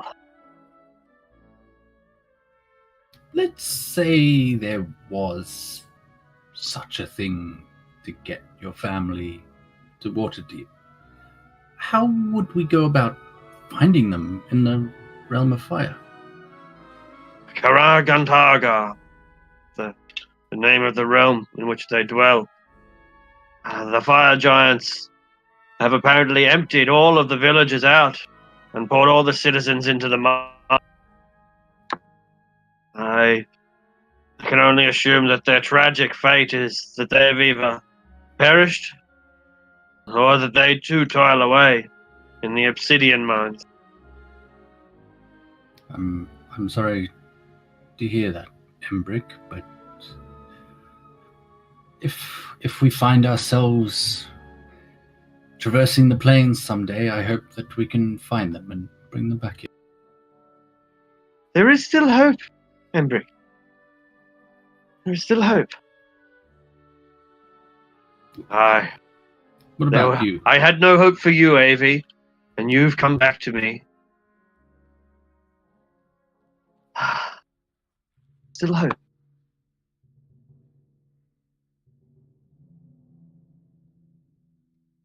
Well, look, this is all very dour news and everything. We should have some fun. Gru, some more drinks, please, for Embrick and Avi. Your drinks are on the house, all of them. Just have your. Let's not frown today. No, No, would you like to dance? You know I can't dance. Well, come on. And so, and his husband's insist. They get up and have a little bit of a jig.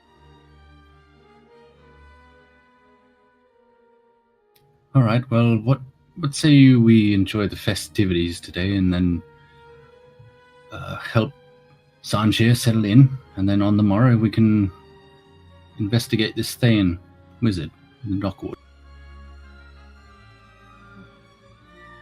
Perfect. That sounds like a wonderful plan.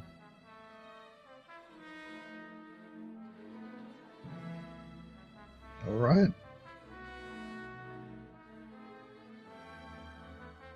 Have you? So you hired 2 security, didn't you? 2. Yeah. Yeah. Cool. Good. You can hear the elf raising his voice. No, it shall not be like that. You know, sir, you do not have the right to tell me that such things. But you can't even hear the customers reply. I don't feel like dealing with this right now. Someone else can deal with it.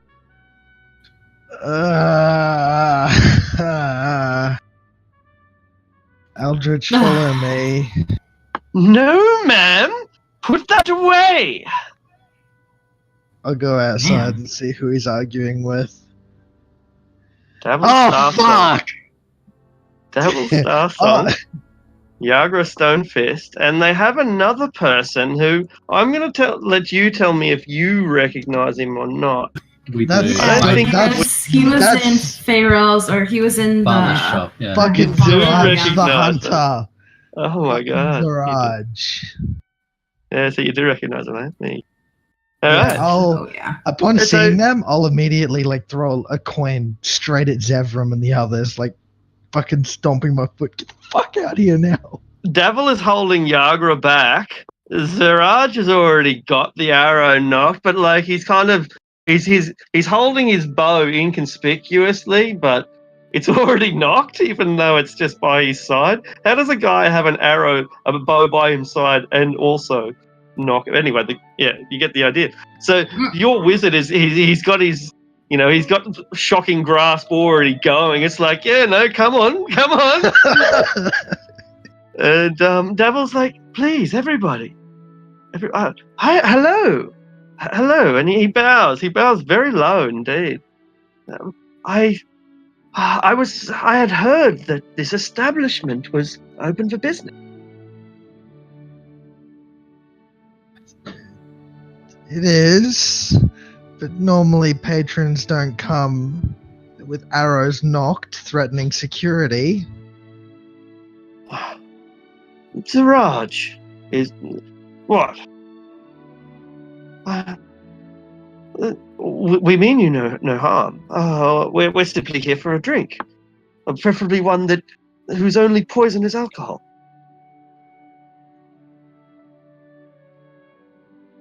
I'll kind of glance at the others. Poisoned alcohol. Mm-hmm. They're patrons. We can't really deny them entry. Yeah, I don't Nonsense, see what says the problem Casimir. here. The maid says, nonsense, this is a private establishment. You have every right to deny them entry. That's the rules of private establishments. This is not a public event. Amara It kind of is. Amara goes to the guard and just puts a hand on his shoulder. It's okay. Thank you for doing your work. And they are generally a well-behaved group, as she nods to them, so they are very much welcome. And stands aside and motions for them to come in. Right? It's not like Yager can throw anyone down a well here. Yeah, and Lucius is gonna kind of walk off back into the kitchen.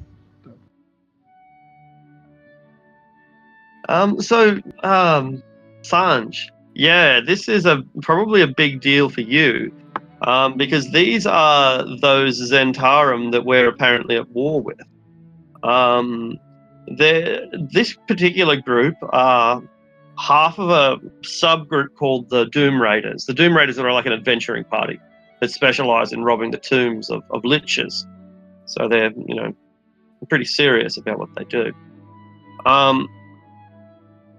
They've caused your organization all manner of problems since their arrival. And in fact, that's the whole purpose for them being here, as far as you're aware, is to cause you guys problems, to be the real Zentarum. And so, oh, Sanj. Well, hello, says Davil. Well, why don't you come and sit down with us, Sanj? Old friend, what a fantastic time to catch up. I appreciate the invitation to come join at your table, but I've just managed to find myself a new set of companions here. I think I'm enjoying my time where I am for the moment. I'll turn around and motion to the apparent Goliath bartender for another glass of wine, and kind of give them the cold shoulder as I turn away. They cause you any problems? Says the bartender. I can take them out quietly for you. Thanks. I'm hoping it doesn't come to that. At least not here. And they start drinking fairly quietly. I mean, Yagra's not particularly quiet, but Zaraj is silent. And Davil, provided you don't, get upset when he pulls out his lute and starts playing along to the piano, then they keep to themselves for a while.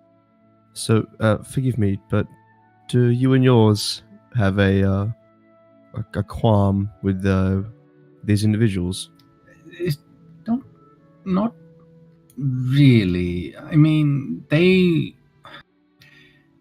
say they're here to help the city, and from what we understand, the Zentarum seem to have some sort of infighting going on, a faction between Manchun and these fellows, the Doom Raiders. We haven't really gotten all that involved in it, but I should mention that our business with the Thayan tomorrow is most likely going to lead to some tensions within the faction.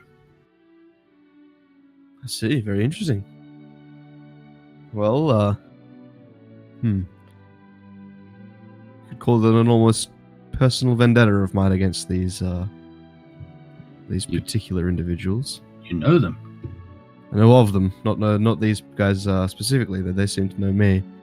Cannot recall where I may have seen them or otherwise, but they know me, and that's enough to make me slightly worried. But it's done not business important. With the Doom Raiders before? No.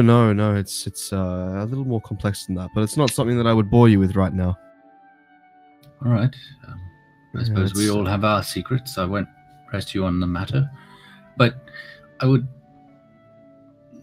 stay away from them as much as you can. I will. I plan to.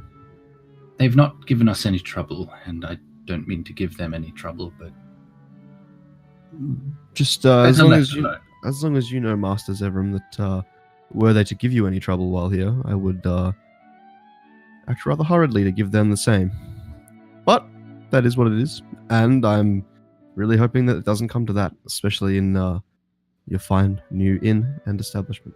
Right, well, with enough alcohol flowing, I'm sure we can sedate even the most upfront half-orcs. And I look over to Sarah. Wow.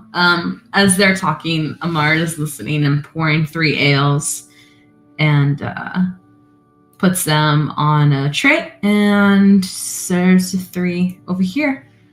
It's good to see you all again. Oh, yeah. And sets 1. An absolute pleasure, Yagra says. I remember the first time we met, and those thugs from the Xanathars were it was fun to I still remember the sound of their breaking bones. Yes. I think I recall you throwing someone down the well, Yagra. She sets someone in front. And that Thud! Right when it hit the bottom. Do you remember it? Devil. Oh, you weren't there, Devil! Why weren't you there? I was busy. It's good to see you again. I don't think we've had much to do with each other, have we?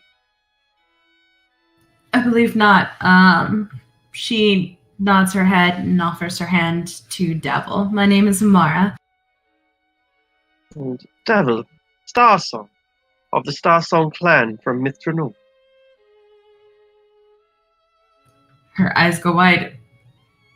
What are you doing here then?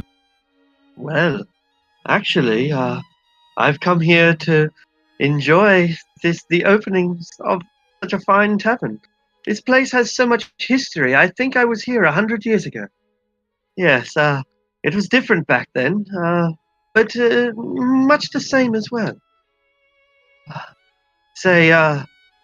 It's awful news about that Dasher Beetle child, that Snow Beetle child, isn't it? Indeed. Quick question, player talk. What beetle? Did I miss something? Or I'm what beetle child? not sure if it's ever come up, no. Oh, you... Oh, okay. Then she's like, I don't believe I heard the news. Oh, you mustn't read the papers very often. Dasher Snow Beetle, a boy of perhaps 15, I believe. 15? I don't know. I don't read the papers. I think he's about 15. He's the son of the richest halfling in the city, and perhaps the richest man. The Snow Beetles have tremendous agricultural holdings. In fact, when you step outside of Waterdeep, you're likely walking on Snow Beetle land. They own all of the farms out towards the east.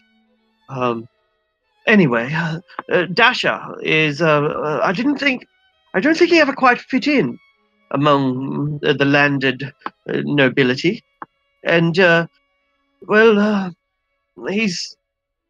something's gone wrong, and he's gone missing. We haven't had much luck finding him. It's a shame, really.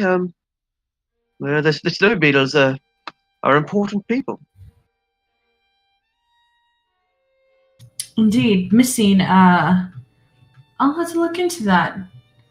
And she sets down his glass, and she looks to the orc, and she says, I've seen you before, haven't I? In the shop right down the street.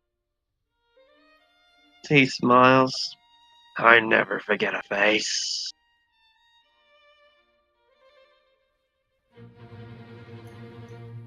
I unfortunately forget names, but please take this glass on me. What was your name again? He looks at Devil.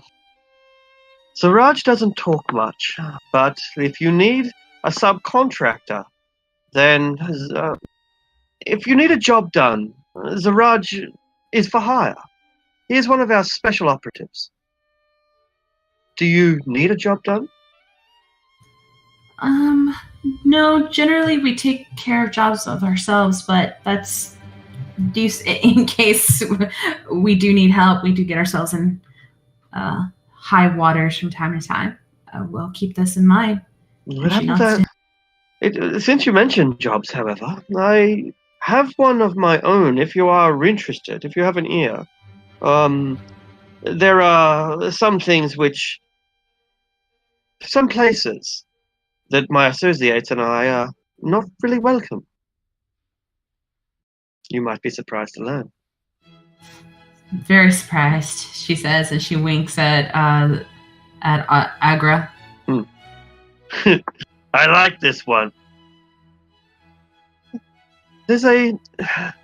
I almost used the word gentleman. Don't call him a gentleman. He's a gnome. And not much of a gnome either. The name Schemo Weirdbottle mean anything to you? No. But she makes a face when they say no. You're blessed then, if you've never had the misfortune of having to deal with Schemo Weirdbottle. I never want to see him again. and nor do any of us, if you get my meaning. What did he do to earn this ire? Well, he was once a Zentarum operative. He was once a loyal servant of Bane, and someone who can be relied upon. But now he's joined the Xanathar's Guild, and, well, that'll never do. We know that you have no love for the Xanathar's Guild, and why I'm appealing to you as a celebrity detective to try to apprehend this criminal. I should imagine that there's nothing illegal in killing Schemo Weirdbottom. He's been wanted for many years. I'll look up inquiries on him, but I mean, if by chance we're near any Xanathar hideouts or something, and we see him, we'll take a look into that request. Very well. If it should go according to plan, then you will know that I will be in your debt, and I would not dare to refuse any reasonable request. She nods at the mention. I would also appreciate consider that. I would also consider the most unreasonable of requests as well. Wow. Fucking bug.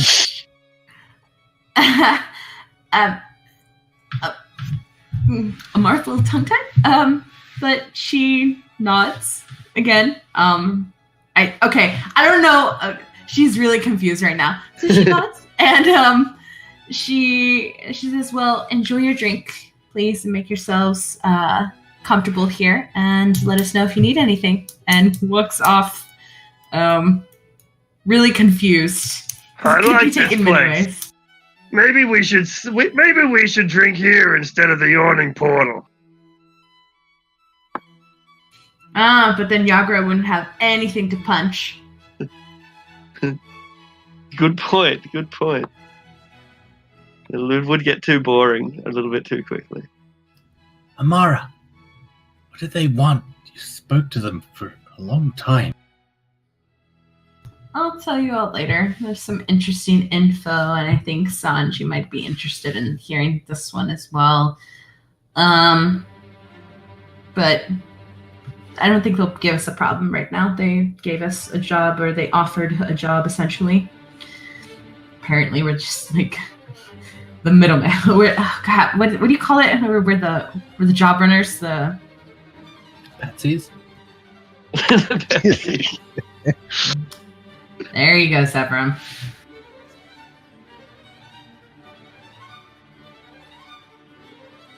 Mentioning that they're not going to be an issue now, you would see Sanj kind of visibly relax. Anyway.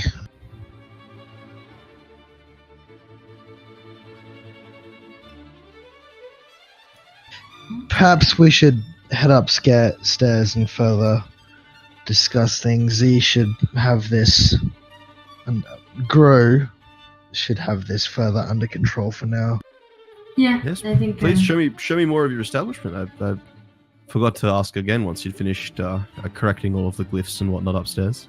Ooh. We have a piano, and our ghost plays the piano. He's really good, actually. A ghost, fascinating. And what did you call it? Sorry. Piano. Piano. A piano. Do they not have pianos where you come from? No, this is the first mention of a piano. A piano. What is it? It's amazing. It's like you play on the ivory teeth of elephants, and it makes.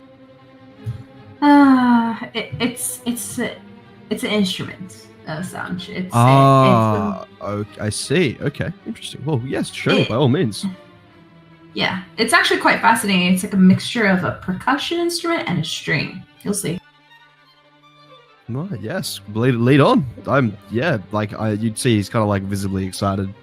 This prospect of like learning about what a piano is. Gru, hold the fort. Yes, of course. Cassius, don't be a cunt. I'll. Yes, sir.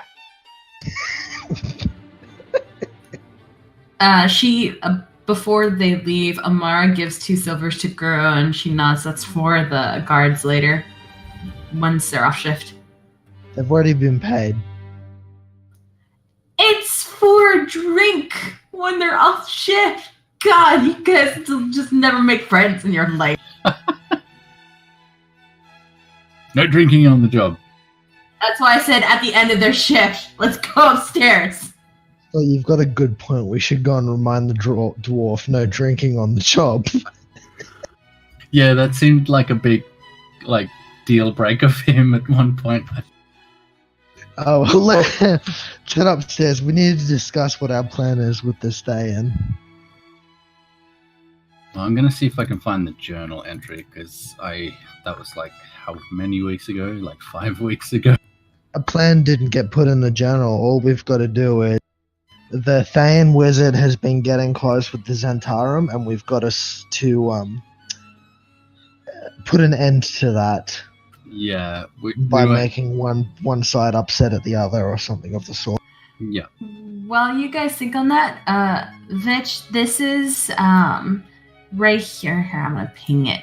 This is the 2nd floor. So the stairs that you see on the 1st floor over here lead up to right here. And then they're also outside, by the way. Those aren't stairs that are inside the tavern. Yeah. And then this is the 3rd floor, with the library right here. This is kind of like an attic tower area. And then this is the basement underneath all the things. Yeah, awesome. Absolutely no one goes in the attic because Aldrich lives up there and no one wants to be traumatized. Okay, thanks for the heads up. That library, Lucius, is that your own? Is that for everybody? Can I? All the things. Everyone can go in there, but Lucius and Amara live on that floor. The room on the south is Amara's. The room on the north is Lucius's. Right. But the library is open for everyone. Yeah, anyone can enter the library, but basically, yeah. When we got the place, the 2 nerds claimed the room with the library, claimed the floor. I'll let you guess which bed is mine. Your bed. You're playing a bard, right? It must be the piano. No, I have to guess. It's the leopard. Of course. He gets it. If you have a look at the map on the right, the black and white one, that's the one that came with the book. So I put the colored map together, and when I was making it, okay, which room Zevram's in? I'm putting leopard print in that room. Awesome.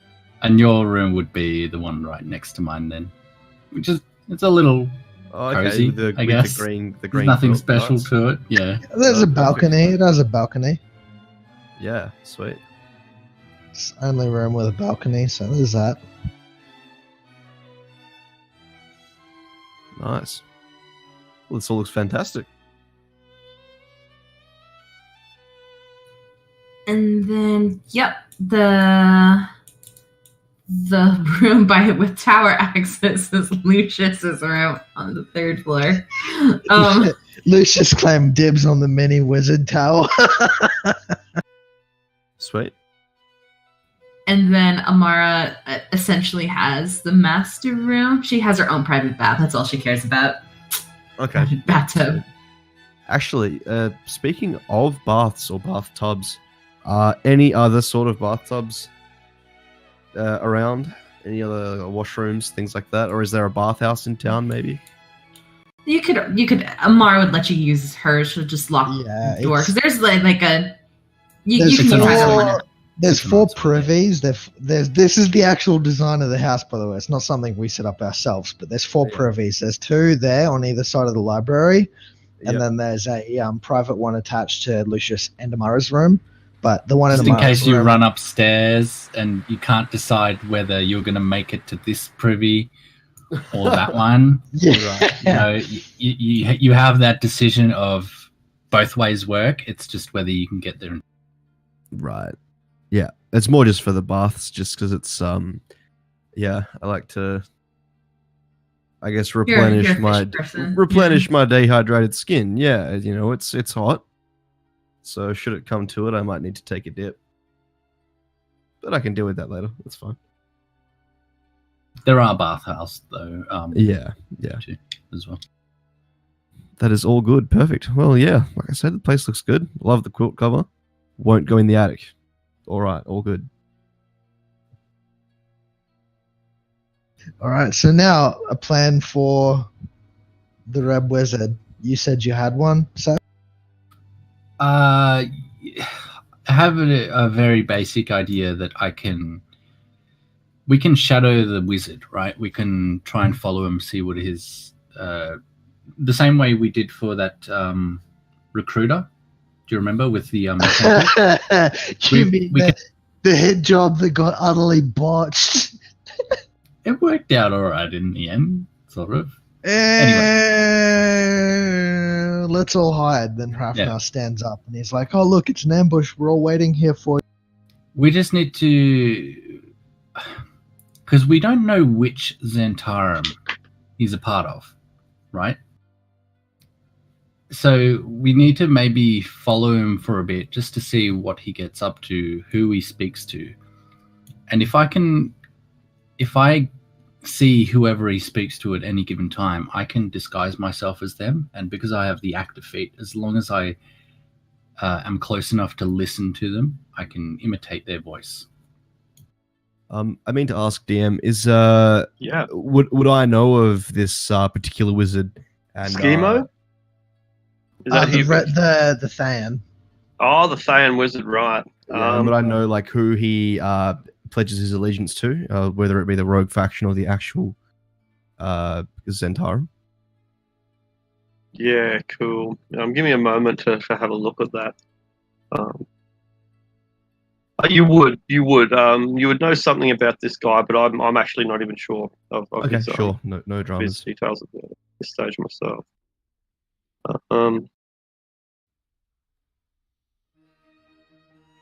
We got given the quest like almost a month and a half now, I think. And was it given by Jalesta Silvermoon?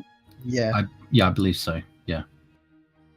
Yeah, Lord's right. So he probably Alliance. doesn't know either, because does he even realize that there's two Zentarums? I'm not even sure.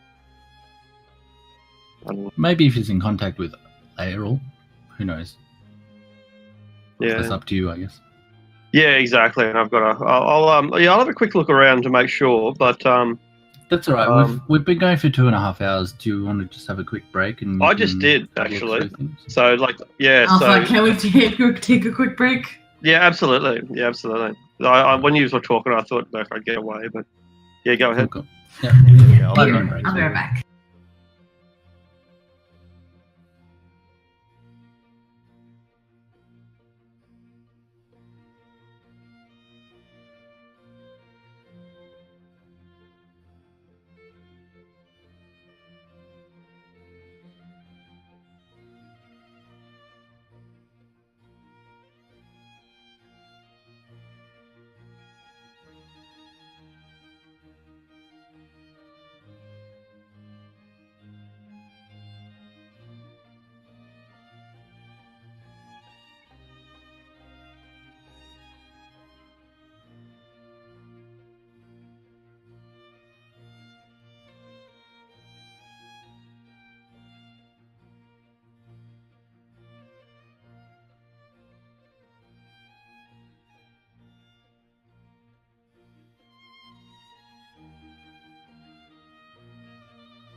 Hey, Pengu, you excited about Anthem coming out soon? Still just under 2 months. Did you end up playing in the second beta alpha? Fucking good. Mm-hmm. I'm still a bit worried that it's under EA. Yeah, I am too, but they really got fucking caned hard for Battlefront 2 and then Battlefield 5. And they made a whole heap of public promises, like high up figures in EA. Made a whole lot of public promises how there'd be no microtransactions other than cosmetics, and how progression would be kind of old school video game where it was earned rather than paid for, and everything. And like, I mean, it's EA. They've gone back on their word before, but they got hided really bad over fucking Battlefield 2. Battlefield Even 2. Disney stepped in at one point and said, "What the fuck are you doing with our IP?" You know. Yeah, apparently Disney fucking threatened to cancel their contract and was like, "If you keep fucking Star Wars this hard, we'll give it to a different company." Which is that was a Battlefront. Oh. Yeah, Battlefront 2, yeah. And it's funny because immediately after they did that, Disney went and fucked their own IP just as hard. Yeah.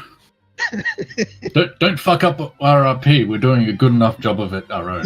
Yeah. But no, it is Did they fuck up? Last Jedi and Solo. Solo was like, it's funny. Well, yeah. I thought Solo was a decent movie, but it fucking lost money. It was a Star Wars movie that lost money because of The Last Jedi, because it came out 6 months after The Last Jedi. Oh, it's just too soon. But oh crap, I was gonna say something. Oh, speaking of Fallout, literally Fallout. Yeah. I never thought that Bethesda couldn't like get more shat on. But did you hear about the Christmas thing where they were selling the Christmas skins for like $15 for one skin? Mm-hmm. Yeah. Wow. That's like a quarter worth of the game already there. Wow. Maybe like 20%. Wow. So- I wonder how many they sold. I'm not sure if you're aware of this, but Fallout 76 was meant to come with a canvas bag, and This. Yeah, I'm familiar with that. they sent canvas bags to their investors as a holiday present. But Not investors. What they did is they sent the proper canvas bag went to any YouTuber that endorsed them. So it was like big YouTubers, Twitch streamers, public figures, basically, that could actually affect their sales. Yeah, content creators, that sort of shit. Yeah. But yeah, then they gypped everyone with nylon bags. They eventually said, "Oh, here's an avenue to get your canvas bag," but like, You gotta wait 6 months. yeah, and you need to put effort in. You need to put in proof of purchase, and like, and it's just a fucking bag. And then after everyone put in their personal information, like their fucking address and full name and fucking they made all details the on their tickets credit saying, card "Where's and our everything, canvas bags?" Yeah, They leaked it all. They leaked everyone's personal information. It was just like, oh my god, Bethesda, you just fuck up one after another. You should be able to take companies like that to court in class action, and I think you can too. You can, but they're actually pretty sneaky with what's in their terms of service. Mm-hmm. Yeah, right. You agree to it, and you agree to it, and you're basically signing yourself up for arbitration a lot of the time. pretty much. Well, that's Bethesda actually copped a lot of flack over that, because what they did is after that whole canvas bag thing, a lot of people were talking about doing a class action suit or something against them.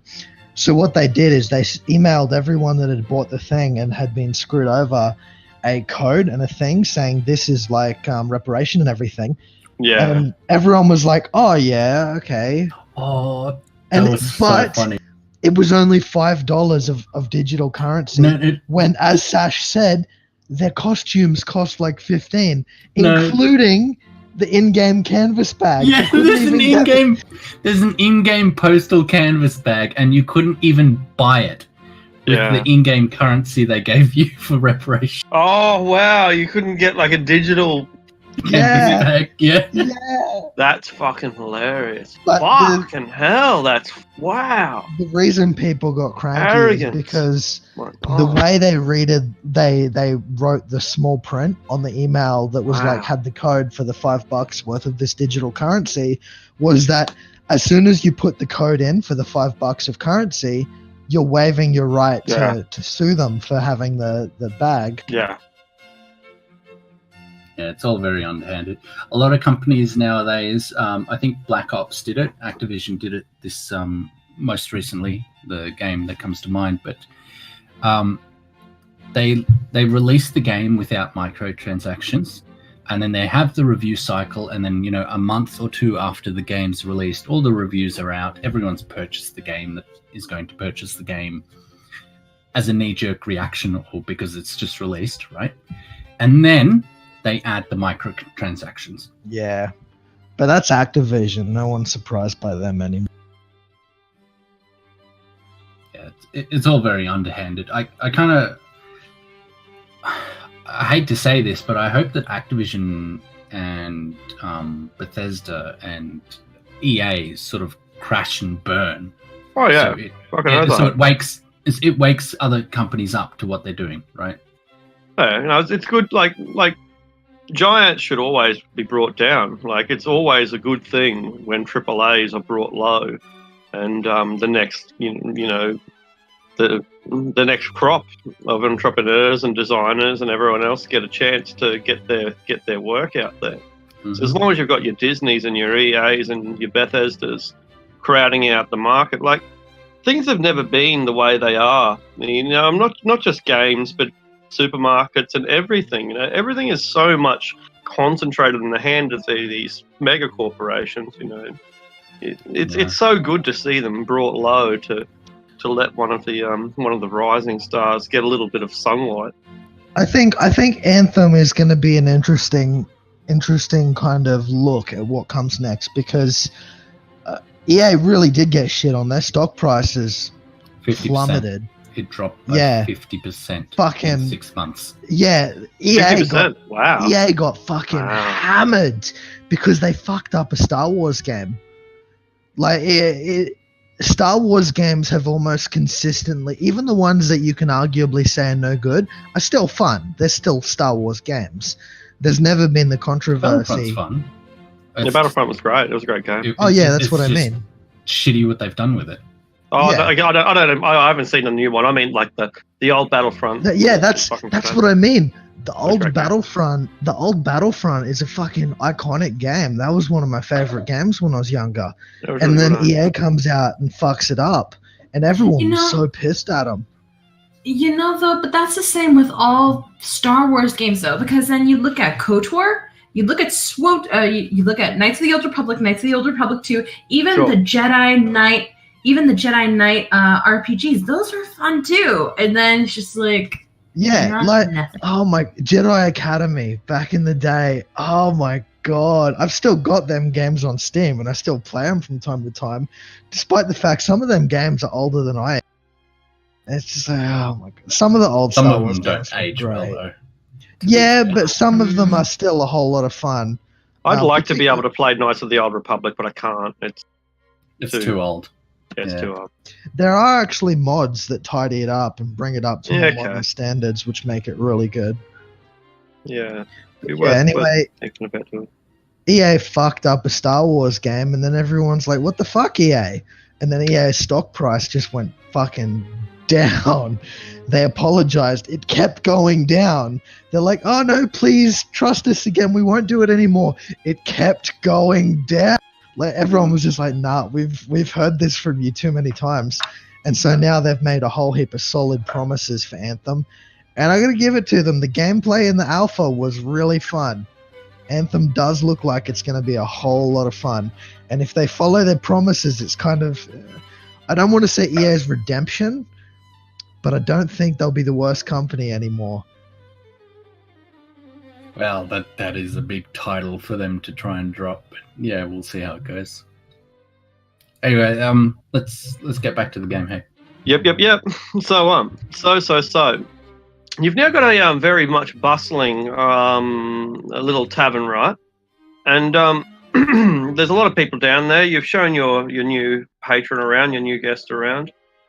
There are various people who, will just say hello or will be happy to talk to you, about anything that you might want to talk about.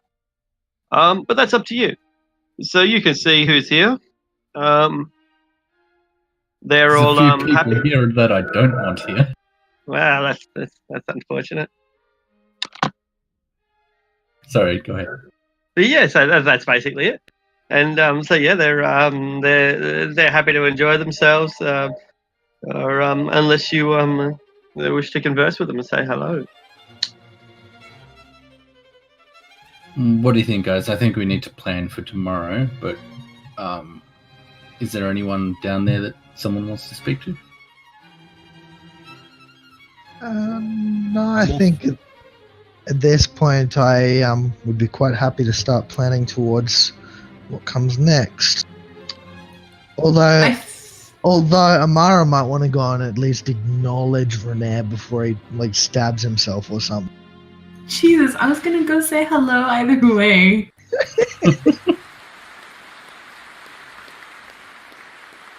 And yeah, okay, so where's Mara? There we go. I can't speak today. Amara welcomes in Rainier and Volo and Floon. What's it? Floon. G'day. Well, You saved my life. Thanks, eh? good to see you again. He just told you his name, Floon. Floon. Okay, yep. Floon Blackmar. Yeah, I've good to see you're still around and haven't gotten into trouble. And she kind of elbows. That is Volo, right? That is Volo. Yeah, she kind of elbows him, keeping him out of trouble.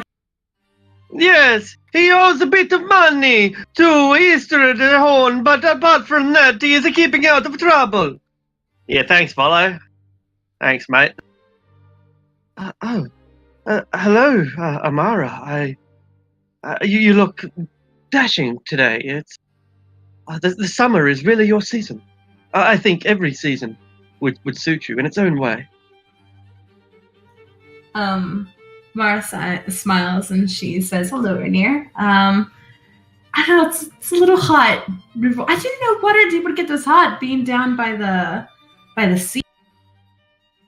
Oh yes, but no, not too hot. I don't think it's, it's we still get an ocean breeze. At least we do in the sea ward. I'm not sure. It's maybe a little bit more stifling this deep into the city, I suppose. Gosh, she's gonna be buying everyone a drink, but she goes and she buys a round for this table right here. Oh, why? Thank you. Oh, they all agree that you are indeed a capital woman. And indeed, you are an exemplary citizen of Waterdeep. And was it not the Open Lord herself who said so? And yeah, so you're very well received here.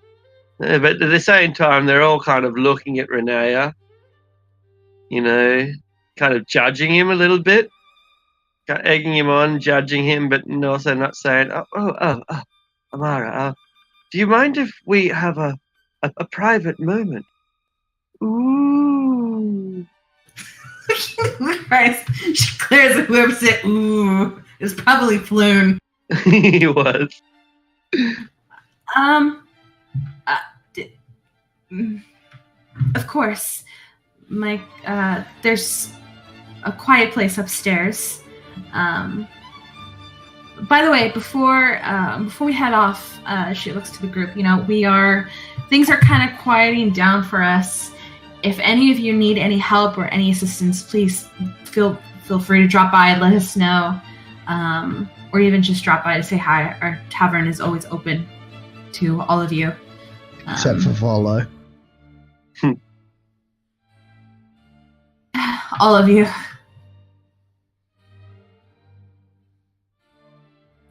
And with that, Amara nods to Rainier to follow her, and as she leaves, she shouts to Gru, "Stop giving the kids alcohol!"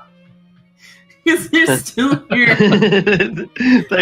they wander out like fully blind drunk, and as they're wandering out, twisting around, I was doing all that by accident. True. It really fit the moment, though.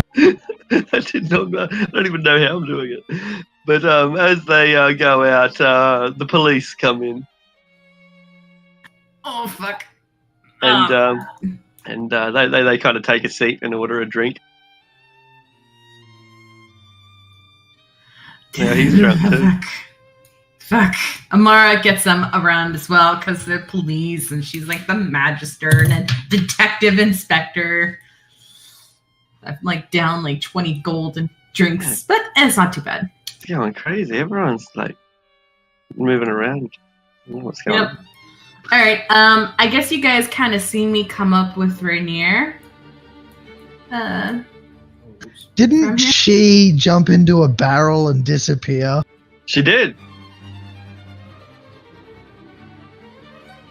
Well, she's here, and also someone's aunt is here too. Eldridge, you may want to look into that in a bit. Here. Well, seeing Amara come up with Rainier, I'll give him like a smile and a nod, and then I'll pull Sanj into the next room. And up here, you'll find the library. And I look back to Amara and just give her a wink. Totally oblivious. I'm just gonna. Oh, library. Yes, please. Well,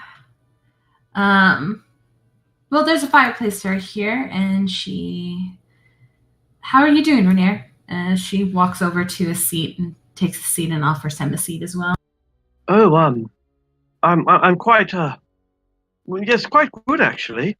I've had to deal with the paparazzi a lot recently. They've been wanting to know about Dagult Neverember's gold and my opinion on the things of why I think that they felt unsatisfied when I responded that I was glad that it worked out the way it did and that the city got its money back and, well, that you got your share as well. She nods and blushes. Yeah, we were blessed. I guess Loviatar blessed us, so to speak. Because the Open Lord, she was very generous, thanks to a certain member of our party. But are you doing okay? Are you sure? Like everything was okay? I mean, well, it's I mean, it is a bit lonely over there in the Sea Ward. I don't really have a lot of friends among my neighbors, and my staff are polite, and I enjoy their company, but, well, I pay them, and I'm sure that they're very friendly when they're on the payroll. I guess what I'm saying is that, yes, everything is good, everything is fine. There's nothing, no problems at all. Well, our tavern is officially established and we're licensed now. So why don't you come up here then? Get to see you more. I'm sure the others would be happy to see you. And It's quite lively in there, actually, right now, so to speak. So. Oh well, I would quite like that. It's not too far. In fact, it would be my morning constitutional to walk over here and walk home. A pleasant day like today. I can't imagine. I can't imagine a better life than walking up to visit to visit to visit Trollskull, and my friends here. Yes. Friends, yes. We'd be so happy to see you too. This is part of our room, this is a living room, and then there's a piano room in the back, and very much make it at home, but you are always welcome in our halls, even up here as well. Just let us know before you just come waltzing up here. Lucius has placed quite a bit of wards, so... Oh, yes, he's quite talented, isn't he? Yes, I would like that, and I don't know how to say this, Amara. I'm awful at these things.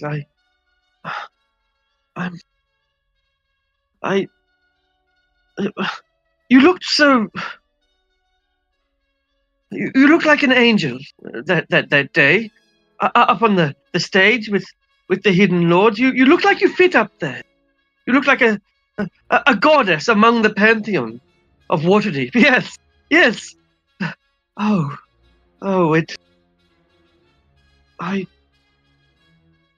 I'm no poet, Amara, but when I look at you, I think of all that's good in life, and all the reasons that I want to be here in this city. I can't imagine it without you. I can't imagine it. You've only just walked into my life, and if you were to leave again, it would tear a hole out of me. Like ripping the mane off a unicorn. Oh, wow. That's pretty horrible, Renaer. I'm not a poet, Amara. No, Renaer, calm down. Be honest. At this point, you probably hear something muffled from above. Yes, son. Our beds are really, really comfortable. You could bounce on them all night long without anyone hearing you, above or below. Amara glares. Okay, Glares at the ceiling. Glares at the ceiling. Really? You say you're not a poet, Rainier, but you're definitely you have a way with words. To be honest, I really haven't talked to anyone about that day, and I felt quite intimidated. And she pulls at the black cloak around her. The voice of the open lords. It's a lot of responsibility, and it makes me nervous. But I like you, Renaer. I really do. But we are journeying down to Undermountain. I will have to leave again. Yes. I'm glad you snapped me out of my daydream, Amara. Actually, I'm glad that you've reminded me of what's important. I almost forgot. The fat man has a mission for you. Mert. Okay. Do you think it's safe to say that name? I think that the fat man, it sounds like a conspiracy, Okay, the fat man. At least in these walls, yes, it is. But do tell. Well, I've they've discovered the location of the Xanathar's lair, and well, they were wondering if you would be so bold as to disrupt it.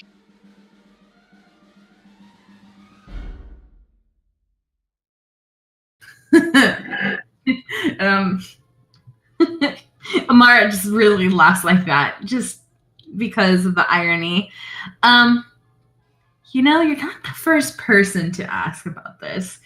And she tells him, the Zents have asked about someone, and so the Brigarth as well. So if you want to inform the fat man, I don't feel comfortable calling him the fat man. He's like jolly. He's very jolly. The jolly man of this. Fat man, whatever. But yeah, it's actually quite literally in our plan, Rainier. So just don't call him the hidden lord in public, hey? Oh, I'm probably not supposed to say that in public. Never mind. Yes. Well, you see, Xanathar has a weakness that we're not sure if the others might not know about. What weakness is that? Well, it's the most comical of things, really. A right laugh. Beholders are notoriously selfish, paranoid, xenophobic to a point of being insular and self-destructive. But our Xanathar apparently has found love with a fish. He loves a fish. His name is Silgar, and apparently he's ever so protective of it. Insanely so. He has been known to disintegrate people for so much of suggesting that some harm should come of his Silgar. In fact, he has appointed one of his own lackeys to be the fish keeper, an entity named Steeltoes. Steeltoes, yes. Oh, yes. Then you also know about Thorvin Twinbeard, then? No, do tell. Please go on. The only... See, well, Thorvin Twinbeard, he's an engineer for the Xanathar's Guild. He's working on some tremendous project. I'm not exactly privy to it, but I think it's almost come to fruition. But well, you see, he's one of us. Thorvin Twinbeard is a harper, and he's been feeding information back to us. We need someone to go down and get his latest report, and to also, see if he's still alive. Of course. Our main goal, and the main reason why we were going down there in the first place, is because Blackstaff gave us, asked us to handle Mind Flayer. If we come across and figure out what's happened to Twinbeard and or receive that report, we will do. Of course. Well, I guess that's it then. It's been a lovely chance to spend time with you before your journey into Undermountain. You don't have to go. You've got everything that you need right here. Wealth and status. You've got a nice place. People who love you. You don't. Why? Why are you going down there?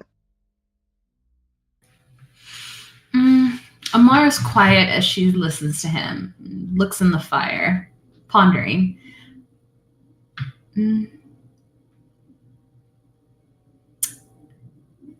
Because I like challenges, the unknown. Something calls me, Rainier. And you're right. There are also people that I love here in this city as well. But I'm young. I kind of want to see what's out there. And I don't have a family yet, and I think it's a prime time to do that. But once I'm done, I come back and all done with my shenanigans in Undermountain, I would like to find out more about these people who, care about me. Okay, Amara, I'll be waiting with my bottle of wine, and I'll be the first to raise a glass for your return. I just pray that when I see you again, you are still breathing. And he bursts into. And this is just saying, you guys, this is why Amara hasn't made a move yet. She pats him on the shoulder. She's like, Vernier, I'm a little more tougher than I look. So give me some credit. And as she walks him to the door, she kisses him on the cheek. It stiffens. It makes him stronger. Yeah. Stiffer back, stiffer shoulder. And she nods him goodbye. And please make sure Floon and Volo don't make fools of themselves in the tavern. He smiles weakly, and he's a couple of stairs down below you when he looks back up at you, and he seems he's a short man to begin with, and lower down still from where you are. He just seems so small. He tucks his head back into his shoulders, and bids you farewell.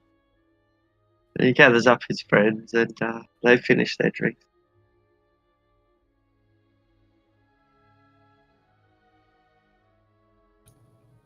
Mara sighs and shouts up to the ceiling, I know you're up there. You may come down now. Oh, I'm just stretching my back. Oh, Sanj, do you like stretching your back? I love stress relief. It certainly is very relieving. I think I could go with the spine, please. Well, this is all very nice, Zebram. Now, if you'll excuse me, I'll return to the bar. Oh, yes, of course. Sorry, I get a bit loud sometimes. No, you're all good. That's perfectly fine.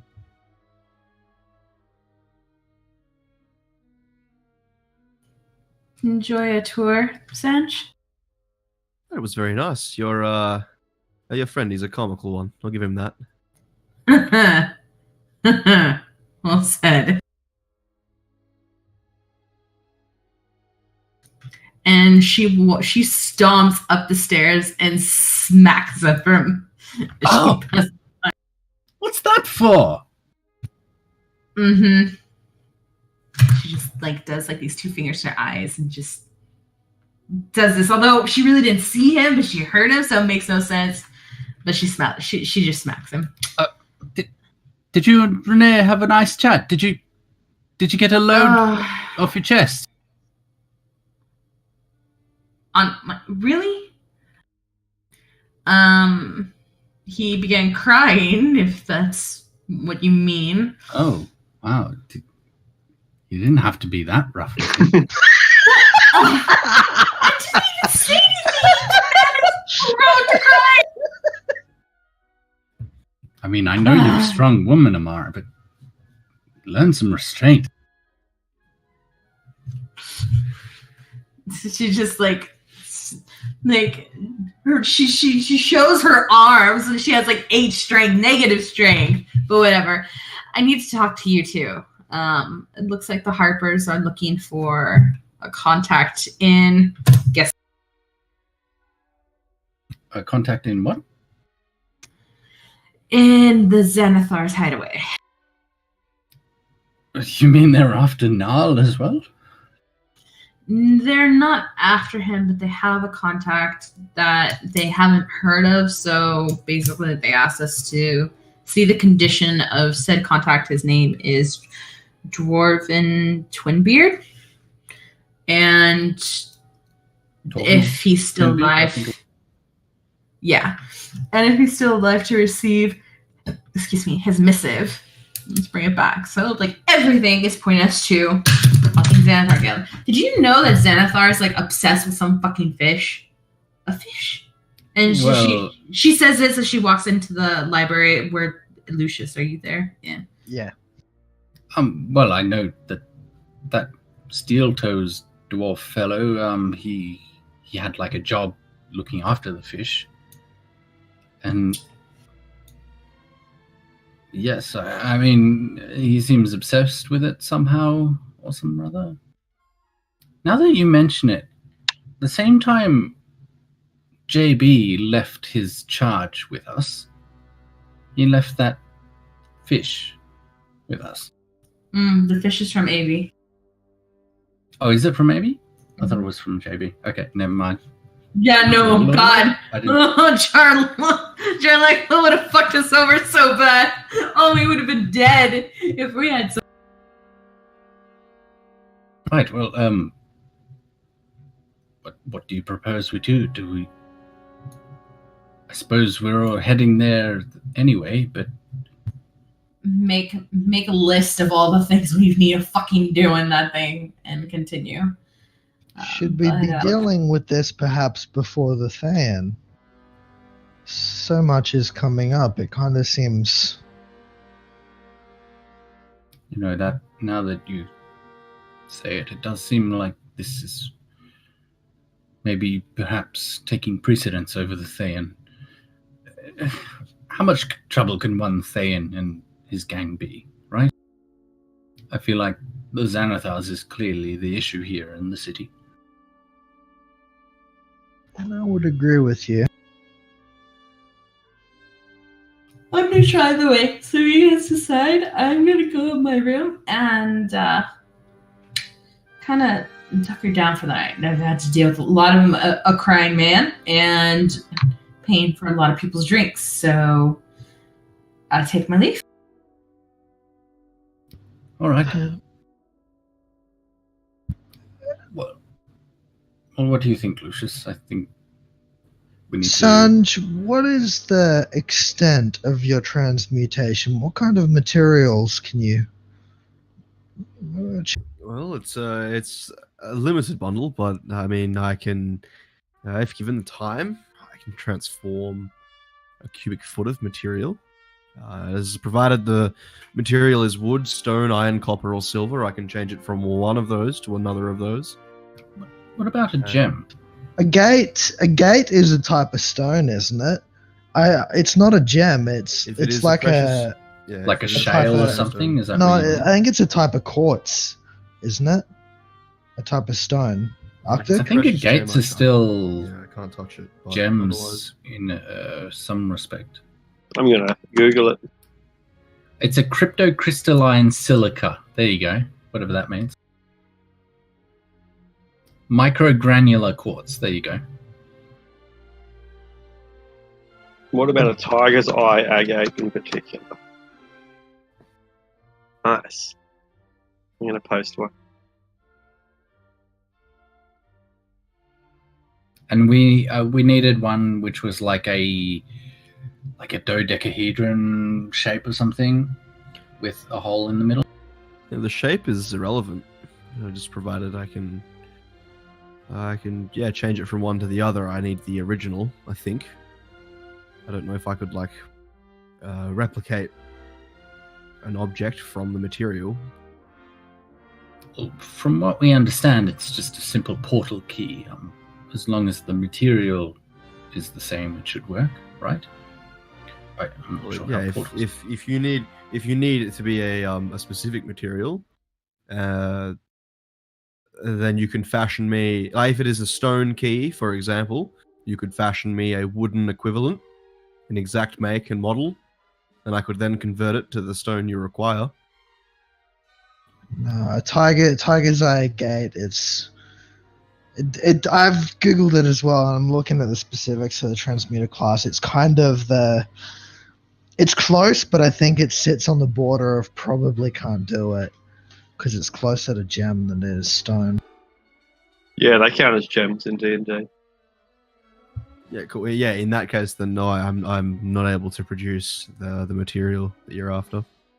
Can you shape something though? If we got you the right material.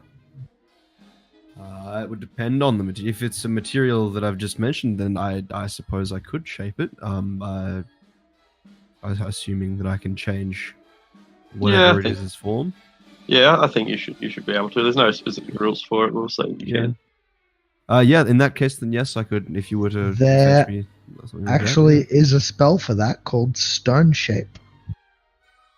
Right, yeah. Okay. Well, I don't think it's one we can that's cast. a very yet. obscure spell, though.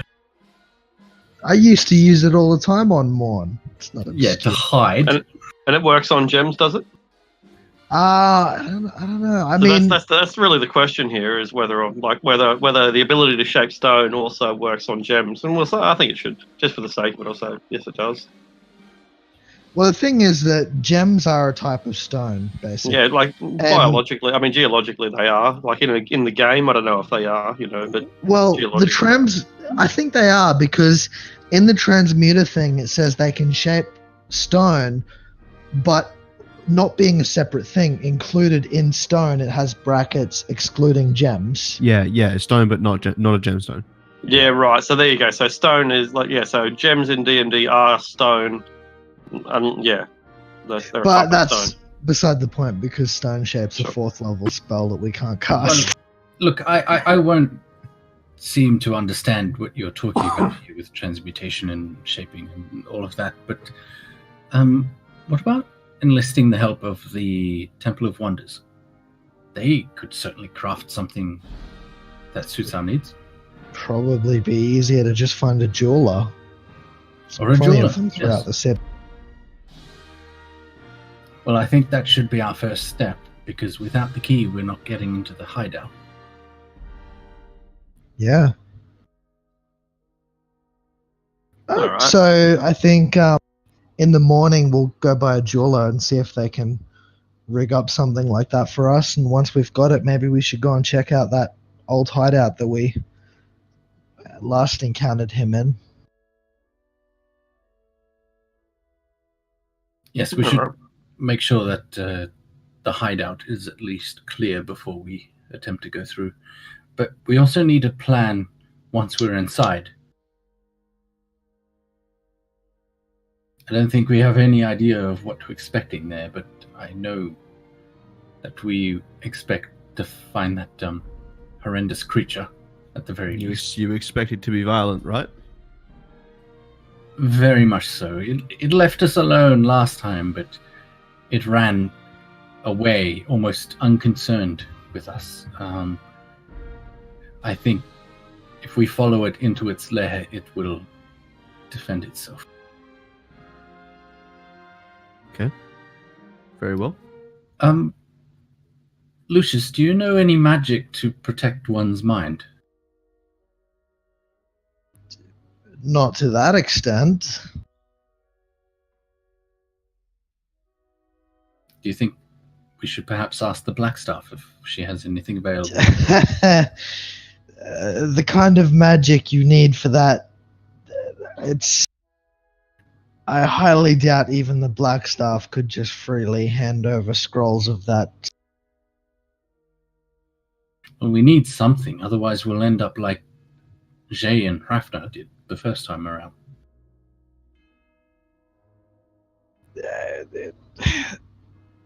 It's more difficult than it sounds. Actually, just player talk. you could look for something that gives you advantage on intelligence rolls, and jewelry-wise. Resistance or advantage. There's I'd Effects like to like go that. to the Temple of Wonders and see if they have any tinfoil available. No, effects like that are not going to be easy to find or cheap. For example, the only spell that really does that is the 9th level Mind Blank. You have to agree, though, Lucius, that we need something to protect ourselves. Otherwise, it might be a very short adventure indeed. What if there was something in Undermountain? Like, I don't mean to impede or impose upon your plans, but what if there was something there that would help us deal with this mind flayer you speak of? Well, the problem is that stories suggest that there's even more of these creatures in Undermountain.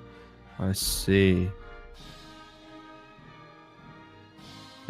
Well, Look, I don't think there's a way for us to efficiently avoid this situation. That's what makes these creatures so dangerous.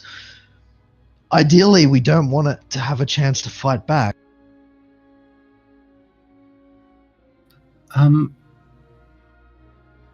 You know, I have an idea. I was quite ingrained with the image of this mind flayer the first time we saw it. Perhaps I could masquerade as it when we first enter. That might buy us the time we need to dispatch of these brain dogs.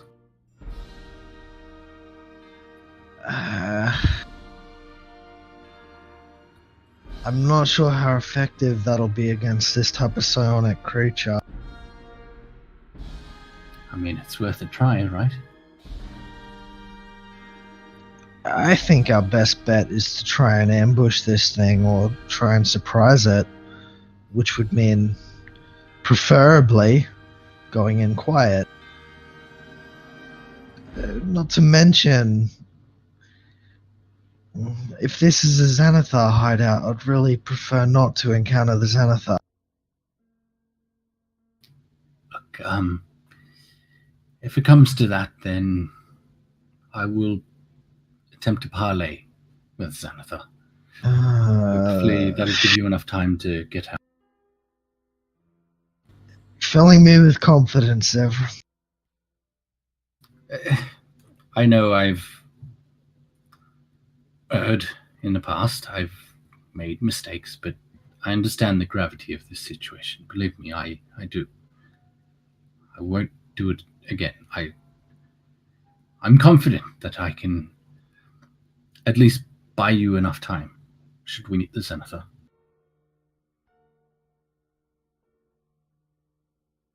It's beside the point. Either way, we need to have a plan if we encounter a Nihilor. Preferably to get rid of him as quickly as possible. Sanj, do you know any, offensive magic? I possess a spell or two capable of, I would say, a decent array of damage, yes. You know the spell Fireball? Not quite that one, no. I'm not as flamboyant as the evocation counterparts I've studied with. I don't specialize in evocation myself, but it is a handy spell to have ready. I might help you learn that one, and then if we do encounter this Nihilor with his pets, we could simply both open up on him with fireballs. I mean, Do we have a way of perhaps blinding him or making him not able to see for a while? We can try. I mean, we can try things like this, but I'd really prefer to try and kill him before he gets to do anything to us. if my power allowing, I could quite literally slow him down, and his pet, should the creature be at his side. Excellent. That'll work. You know what? I recently learned a spell. I don't know how I learned it. It just sort of came to me after a while. But I can make a area of darkness, which I can cover him in darkness, and then the rest of you can fire your magics into it. And if he's not dead by then it'll buy us at least a few seconds. It's not a bad idea. Do you know what sort of spells Amara can do? Amara? What? And she comes out in her robe. We're just discussing the finer details of murder. I was wondering if you'd like to join. Murder? You stick them with a pointy end and you murder them. Well, we're talking about Nihil. To the point. That being I like it. you met. Oh, God, you're still discussing this? Well, recent events have brought it to the foreground, and we think that it might be a little more important than dealing with the Thayan right now. Well, that's a fair point, but I don't know, Zephyr. From what you're pretty worried about its mind entrapping capabilities, aren't you? Let's just say I've had a few experiences over the last month that have made me wary of how fragile the mind. Good. So you learned somehow from your experience. It happens from time to time. Thank you. It's yes, from time to time. Well said. Zephyr, we can't just pussy out and not go in. You know, we are aware of what it can do. So we need to be wary of that, and we need to plan accordingly if and when we find him. We need to be quiet. We need to sneak in and gain all the information we can, and then handle it accordingly. It would cost a lot of gold to get something to really protect us, and even then, we'd waste a majority of our savings on that. And it's just like, either we go and we do it, or we leave it for someone else to handle and move on. You're right. Well, let me propose this then. We get this agate. We find a jeweler tomorrow to fashion a tiger's eye agate to our needs. We prepare the spells necessary for this venture into the Xanathar's lair, and I take on the mask of this Nihilur as we enter there. I will make it seem like you are my slaves. We will traverse through the complex, whatever it looks like, and find this Nihilur and kill him before he can do anything else. And yes, how does that sound? It's a start, right? Why do we have to be the slaves? Well, I am a very good actor, and I think I could play the part of an octopus quite well.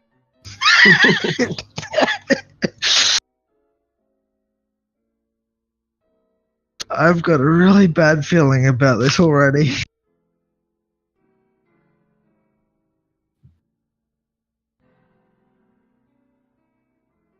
This beast must have really shaken you all up the last time you encountered it. The last time we encountered it, we didn't even fight it. We just fought one of its pets, and The pet is there pretty were two. There were two more of us at that point in time. Everyone except me went down. Not to mention the fact the pet, what it does is it messes with your mind literally, and if you don't have the intelligence strong enough to fight it, you're basically like a husk. You stand there, you're mindless. And what Nylor has been doing, he's been sending those out, and then those pets take control of you, and then they've been acting as spies. So you are essentially, you're not even dead, but you can't think for yourself. You're like a vegetable, and they control you and do whatever they want, and no one will know the wiser. Then is there any way then that we can lure this pet from the side of its master? That's You the may thing. not- There's you may not not have just it. one. The reason the city wants us to take care of him is that he's producing more of them and using them to kill and replace people. We're looking to cut the head off the snake. As it were. Then this all kind of tells me we need to sort of expedite this whole process, and we should, I feel deal with it as soon as possible, right? Like, we see an evil creature. Right. You're absolutely right. We could plot and plan and form conjecture for all eternity, and we'll never be truly prepared for this. But I think Feel like Lucius and Amara are right. This needs to be done. This is a band-aid that we must rip off. I feel like no plan we come up with will be perfect. And that's okay. Well, I suppose then the only plan is to visit the jeweler and get our key. I have a good long-standing history with jewels and fine materials and metals.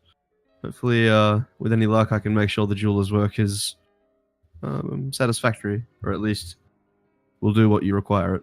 Ah, good. Well, we'll leave it in your hands then. You won't mind if we accompany you, of course. No, I mean, please. I mean, I haven't seen the jewel that you require before. I don't know any specifications, any dimensions. It's a decadon. I'll minor illusion an image of the one we saw Nihilor with. Well, It was like a 10-sided gem, I believe, with tiger's eye agate and a hole in the middle of it. so why not show a jeweler this illusion, and I can investigate the real product the jeweler provides. Sounds good. I'm all for doing that, sure. It sounds like a plan. So we'll go see a jeweler. All right. Okay, so if we're done with as acting cowards, Amara's going back to sleep. We'll do it the next day because it's late in the evening. Yeah. We're gonna make sure the tavern's all shut up and the guests have left and there's no kids vomiting outside or. All right. So about the guests, are you there, Billy? No worries. Billy, are you awake? Fuck, someone manacle him before he betrays the party again. Well, he currently has he's just signed us up for a quest, courtesy of Esfel Rosnar. So it's up to you if you want to learn more about that. at Oh some stage. God, does she want us to go into the Xanathar's lair as well? Better. She wants you to go into Undermountain. I think we'll hear it out and let Billy decide whether he tells us about it next session. I mean, What? Billy's Let almost. Billy's- Sanj handle this and be the second because he was Manchun. She's the Manchun whore. So Oh right, that's right. I don't think we'd welcome her. yeah, so it's no, good that we're upstairs, right? We would not be welcoming her. at all. We don't know about Sanj, so that's something Billy's can. I mean, Aldrich is almost more of an NPC than he is a PC half the time. So yeah, we'll just but hear that from Aldrich. or we can let him do something as a player now and let him interact. That's what I'm trying to say. Yeah, absolutely. But he's AFK or he's asleep. So Sanj. yeah. All right, Sanj. Oh, So, sorry, I totally misunderstood. I thought you were talking about Billy still. Yes, Sanj, please. as we as everyone's like you trying to basically shut down the bar for the night and get rid of the remaining customers. You notice that one of the few remaining customers is having a close conversation with Aldrich, with our priest of pain, and you recognize her from, well, I guess she's a Zentarum if you're a Zentarum. Do you know what I mean? Like, you've never actually signed up to the ideology, and you've never actually truly served them. You've just kind of, but you totally have, because your experiments have benefited them. If they've sponsored you. Like, there's an obvious and direct relationship, and so it is with her. It seems she seems to be one of Manshun's pets. He has a handful of them. Erstal Floxen was one of them. He was like an assassin that was killed by these people that you're associating with, or so you've heard. But you probably didn't like Erstal Floxen anyway. If you had anything to do with him at all, he did not make good company, and the man's work was blood. So, yeah, I don't know, like, you can make up your own mind on that. But regardless of what your relationship with Erstal Floxen was, you and he and this woman, Esvel Rosner, you are all kind of important underlings that lie outside the direct Zentarum chain. So I guess it's probably a bit surprising to see her here, and she seems to be, if not intimate, then at least familiar with Aldrich. And Right. he says, my new companion, I would like you to meet someone, Sanj.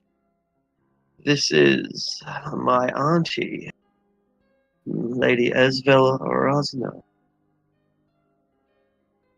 Good day. Oh, hello, she says. Recognize you, but pretending she doesn't. Well, Aldrich. There you have it. Crescendo, he's gone. It's I tried to stop him, but he's up to no good. He's he will bring shame upon our family all over again, Aldrich.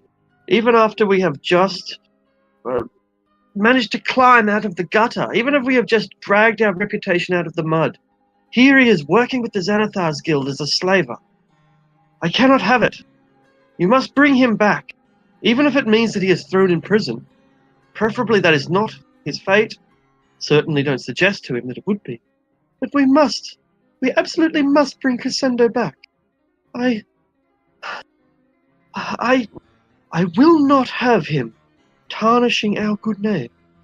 And she puts her hand on Aldrich. After all the good that we've done for this city. Very well. You require Crescendo's return. Yes, that's right. You will. I have an illustration of him, she says, and you will know him also by my family crest. Look for his signet ring, and she shows you her own ring and the picture of her brother. Very well. I'll make sure this man's safe return is ensured to the best of my ability. Oh, well, Aldrich, I'm glad to see that you are in good company. Why, are you a Leviatarum too? She asked. She asked Sanj. No, I religion is not for me. Thank heavens, she mouths to you without actually saying it. Well, it is getting late, and this is a safe neighborhood, but I would hate people to talk about our family and think that I was the sort of woman who found herself alone and unaccompanied after dark. Of course. No, you wouldn't want that at all.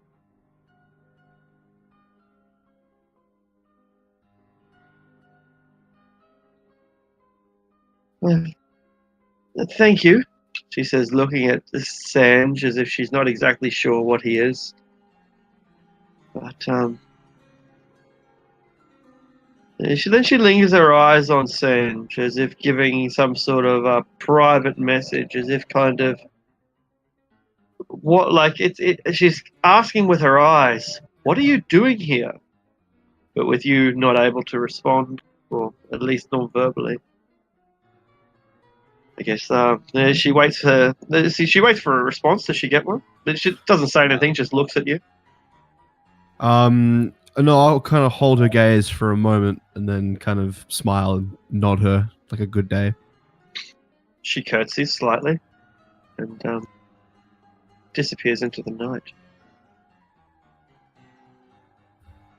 So you know, Zevram, you're trying to sweep people out of here, get rid of the last of the crowd, and you spot that tiefling. She's quite drunk by now, and I don't. Was it mentioned? Did I say she was a barrier last time, or just a tiefling, wasn't it? Just a tiefling, and That's what I thought. as far as I'm aware, I gave her a handkerchief. She seemed almost ecstatic to the point of crying, and then she went into her hovel and disappeared. Yeah, great. Well, she's back, and she's still got the handkerchief, and thank you so much for everything that you have done. I got back home, but now I am back again, and I am inviting you. If you ever want to come to see the greatest city in anywhere, you should come to Sigil sometime. I will invite you, and I will introduce you to some people. It will be very exciting for you.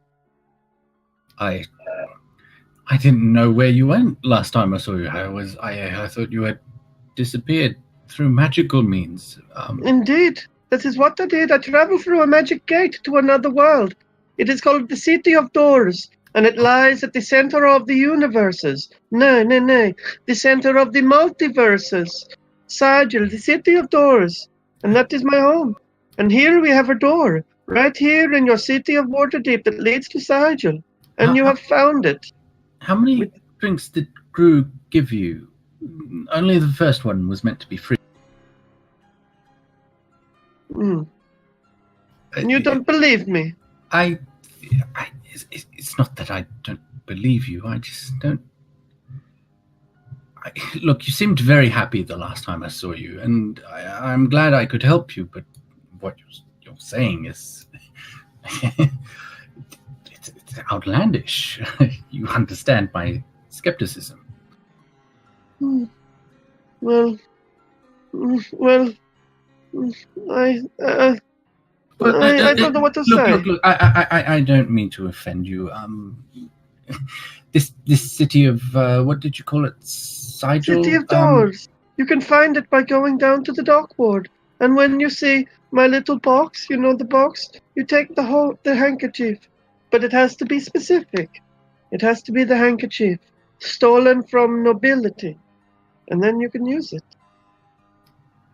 And that will let me disappear to where you disappear. It will open the gate to the City of Doors, and you can come and see a city that makes this one look like it is a village.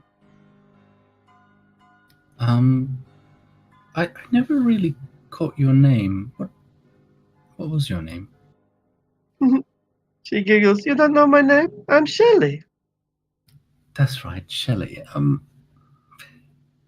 Shelley, I thank you for the invitation, and hopefully one day I will find the time to visit this City of Doors, as I quotation mark.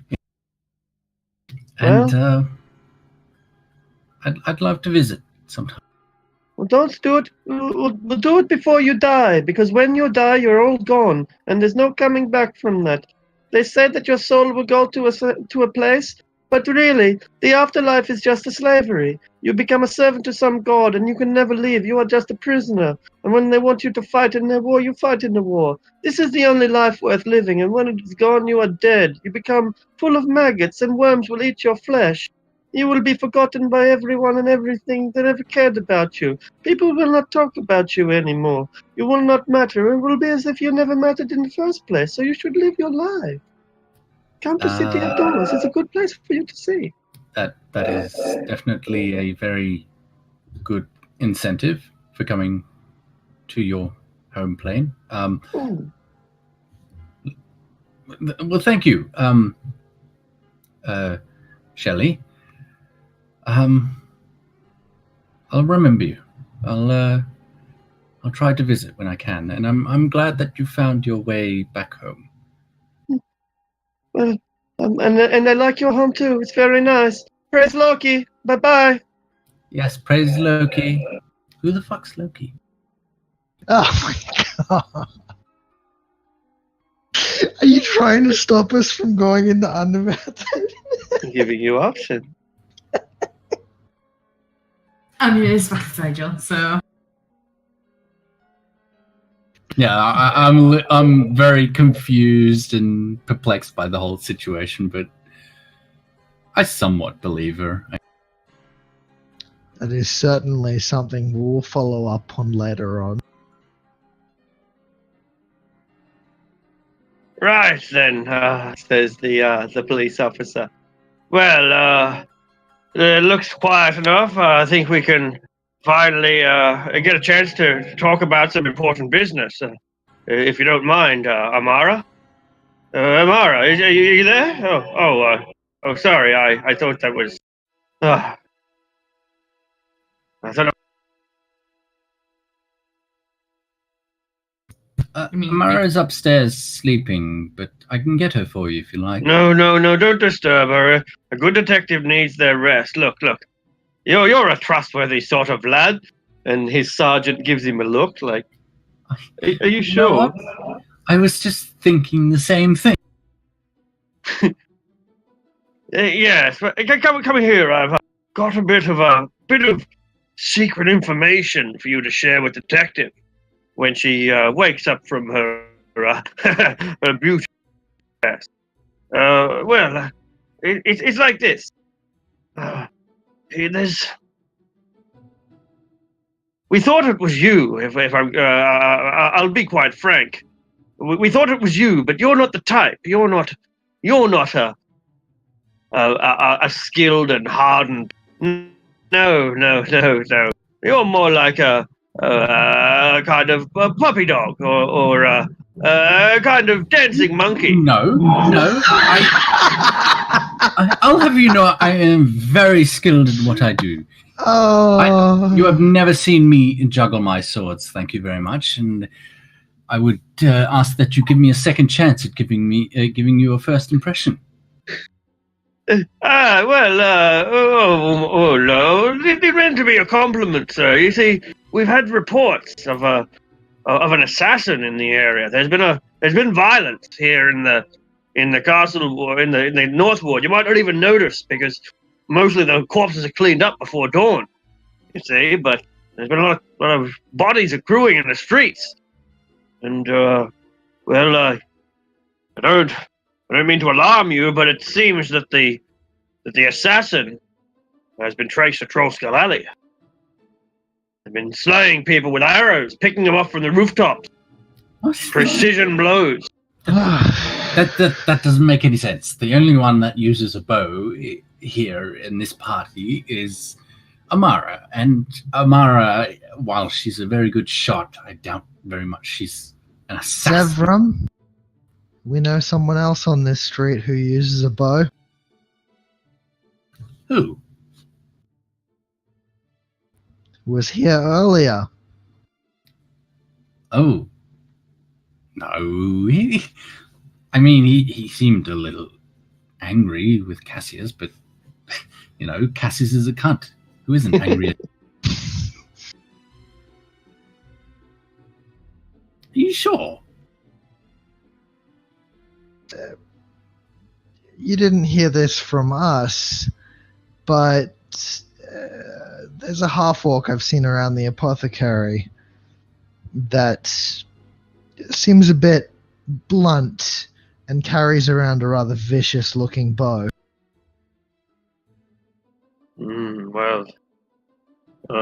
The apothecary is connected to the Emerald Enclave. It would be a little difficult for us to agitate them by organising a search warrant and someone who is so politically connected. You understand?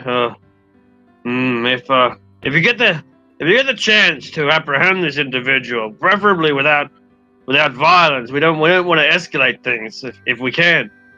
If you're able to arrest this individual, then well, the city would look kindly upon you. Who is this assassin been targeting? Anyone in particular? Well, since you ask, it seems that people. Well, they thought it was random at first, but well, I have a theory, right? Says his son. I have a theory that they're connected to the Xanathars Guild, and also some of the Zentara and whatnot as well. You know, like them Growlhuns, for example. You know, a couple of them servants got the arrows in the back. Growlhuns. Yeah, you know, the ones that you knocked on the head, like. Yes, I remember you. We were all there. And he's been targeting Xanathars. You sure? Yeah, that's right. It's like he's fighting the Xanathars and the Zentarum at the same time. But he couldn't piece it together at first because it's more like, you know, they're subsidiaries. You know, like the blokes that deliver their meat. That, you know, when they the sort of underlings and the bloody the satellite businesses that support them. You know, like they're forgers and whatnot. They're metalsmiths that what was arming the people with. You know, like they're putting arrows in them. Hey. Tradesmen, it seems, but you dig a little further and it looks like they're connected. You know what I'm saying? Yes. Lucius, you're a smith, aren't you? What are you trying to say? I'm just saying, if you think it's him, and he's just visited us, and you're a smith, and I don't think he might think that you're a target, right? I'm neither practicing nor associated with either of them organizations. That's good, right? But you know people in the business, right? Not really. I mean, I learnt because it was part of the family business, but since then, no. You know, perhaps we'll have a look out for this individual that's killing people, and see if we can't track him down. Is there anywhere we can reach you? Should we find out information on it? Yeah. Yes, just pass the information on to the detective. And in her reports, I'm sure that she'll pass it then on to me. All right. Seems logical enough. And I suppose I and Lucius will keep an eye out on our streets here and make sure there's nothing untoward happening. We'll be sure to report anything that we see. One more thing. This won't make you feel any more reassured, Lord Amcathra. It seems that in addition to people connected, however loosely, to these criminal organizations, a few well-heeled folk have been brought down as well. It seems to be targeted killings, whether for political reasons or otherwise, we're yet to establish. But if you're a smith, Lord Amcathra, and you're one with connections to to nefarious organizations, he scratched his beard. The fact that you're a noble doesn't make you any more safe. I'm not quite defenseless, though. And need I remind you, Magister, that that newspaper article mentioned no names. I will ask that you refrain from implicating my friend. Well, if I needed to uncover something on you, sir, I think that Amara would have found it already. Right. So, please, yes, show my friend some respect here. He's not as abrasive as he seems. Well, good day to you again. It was wonderful to come here under good circumstances for a change. Pray that it can be like this again next time. Yes. Good day. That leaves only a single customer, and he's pretty drunk. But before we get to that, I'll lean over to Lucius. Are you in trouble? Do you need gold? Is the Raj after you? We can help you if he's up. I'm just gonna fucking smack him across the face. Why does everyone do that? Just talk to me. God, you're a fucking idiot. It's obviously Zaraj, and he even mentioned earlier that he's going after people, that he's a hired killer. The only reason I didn't go into the details about it is because picking a fight with him would be ridiculously foolish right now. I suppose you're right. I mean, he's quite muscly and glistening. Don't forget, Zevram, they're famous for hunting the tombs of liches.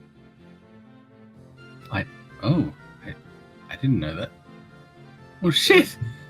I don't want to talk to... What do you mean you don't know that? Doom Raiders, not fucking Lich Raiders. I didn't... If they're Lich Raiders, they should put it in their title. When we investigated them for I think it was the Harpers, we found out all of this. You should...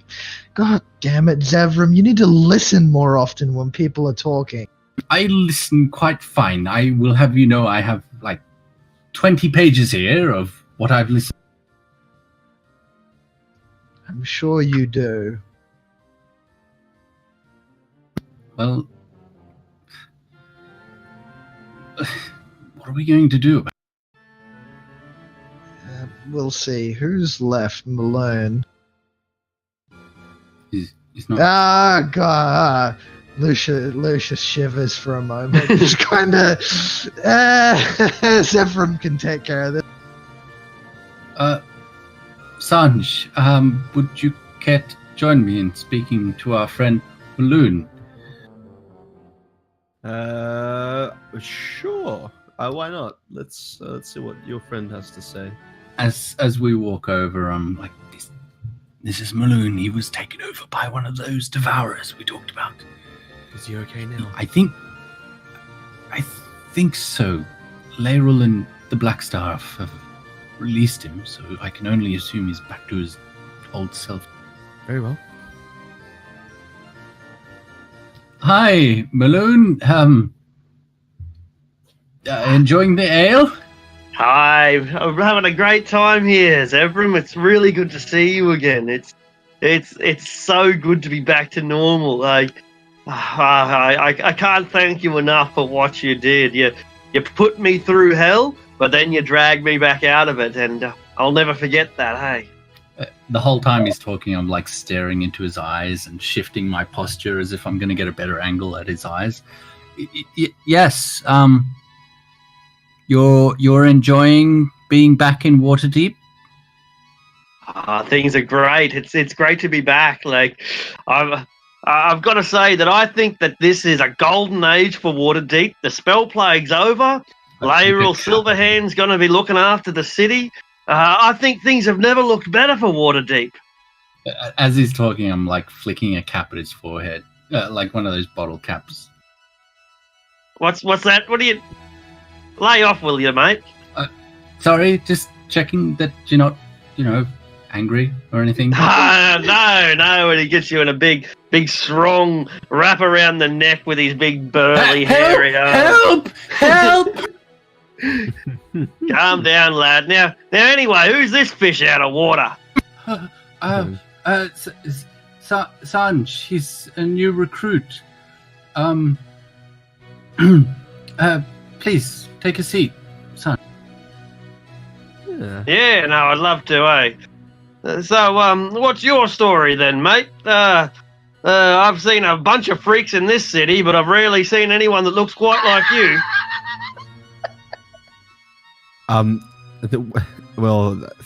thanks. You kind of see like whatever hint of red could appear on a set of blue cheeks would do so. Well, I'm a researcher, and I'm from quite far away, actually. I was born over in Daggerford and just made some new friends. Oh, Daggerford, I do love that place. Nice place, eh? Real country atmosphere, but all the trappings of the big city. And so but I'm glad to see you here. Oh, I love Waterdeep. I'd never really want to live anywhere else. How'd you hook up with these drongos? Oh, well, I'm sure you would have heard talk of the opening ceremony for their inn here, and then there was talk on the street a few days ago about an award ceremony, so I figured I'd pop my head in. Oh, well, then I'll just let you have your little private discussion, and when you're done, if I could just have a chat with the rest of you, just something brief. Maloon, we're just cleaning up for the evening. I think you're the last patron, actually. Please go ahead. What did you want to speak to us about? I don't want to get in your hair, Zevram, he says, and he messes up your hair. I know you spend an hour trying to get it straight, but... But that's all right. I like looking in the mirror as the eyes of the open lord. Yeah, congrats on that. You did real beaut. Hey, look, I want to repay you. I want to repay you and all your mates. I want you went out of your way for me. I mean, I chased that little bloody runt down the street with my axe, didn't I? That must have been a sight to see. I can half remember it. That was good times. That good stick times. With me forever. Good times. Yeah, see, and with all the danger and hassle that you put yourself through for me, I'd like to do the same to you, mate. I'd like to help you out too, in the same sort of way that you helped me. He puts his arm back around you. Shoulders. I'm quite happy with my current mind, thank you. You see my axe? Yes. Not a Zua Edge no more. I gave that back to the Blackstaff for now. Maybe I'll earn it back one day, but right now, I'm not sure if I'm still a bit crazy, Zevram. Yes. I'm thinking I'm a bit crazy when I'm going to tell you this. Because it sounds insane to me. But I want to come with you, mate. You can see that Zevram's hand has visibly gone down to his scimitar and he's just clutching his hilt. I want to come with you, mate. Let's go into Undermountain together. Let's go kill the Xanathar. Are you sure you're well enough for that? You're... Yeah. I'm single-minded. That's right. I'm like a boat on a way to its destination. Nothing's gonna stop me. I'm like the dragon that's just woken up and he's hungry. I got it. Then nothing's gonna satisfy me but barbecue beholder. Do I feel like this is a zealousy, or is he just really excited to get back into the game? Make an insight check. It sounds like he's really pissed off about what happened. He wants to murder someone. The guy, Wonderful insight. he wants to join you. Let's go down to Xanathar's lair and, me, you, and the rest of the gang, and let's go kill everyone. It's going to be great. Well, I'm still sort of being crushed by his hug, and I'm like, it just so happens that we are planning a raid, an excursion down into the Mind Flayer's lair. Righto. Well, I hope you invite me along because I've got a score to settle with those blighters. At the risk of sounding rude or crass, but how do you know you won't succumb to him again? Don't, mate. You see, I had one of the buggers in me brain before and could get in there again. But let me tell you, I feel a debt to you lot, right? And it would be my honor to die in your place. I hope it doesn't come to that, but what do we do if it does happen again? Then we remember the good times, he says. Uh-huh. Okay, yes. This sounds great, doesn't it, son? And if I do die, you tell Adra that I love her.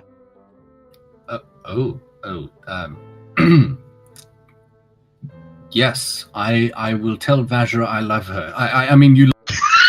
Yeah, but don't you say a word unless I'm dead, or I'll kill you. Nah, I wouldn't. I'd just chop off a few fingers. Right. Well, you know where to find me.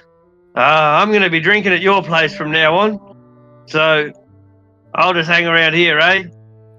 Mind if I just pull up a corner here? I'll just settle down here for the night. Yeah, you know what?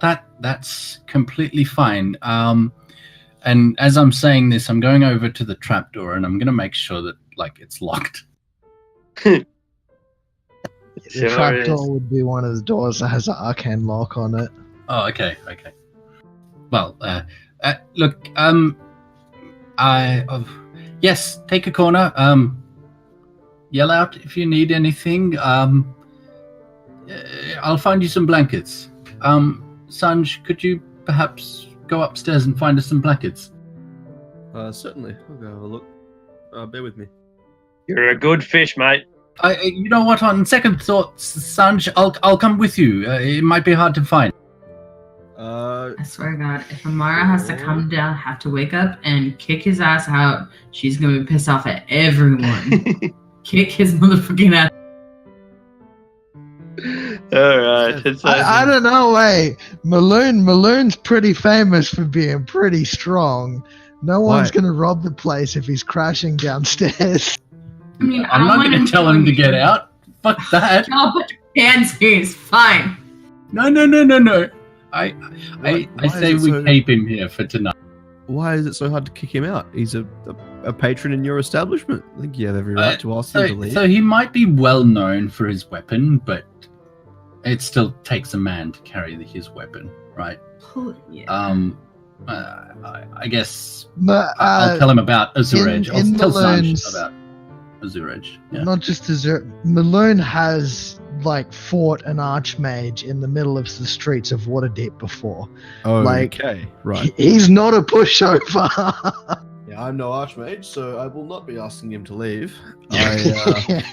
That is fair enough.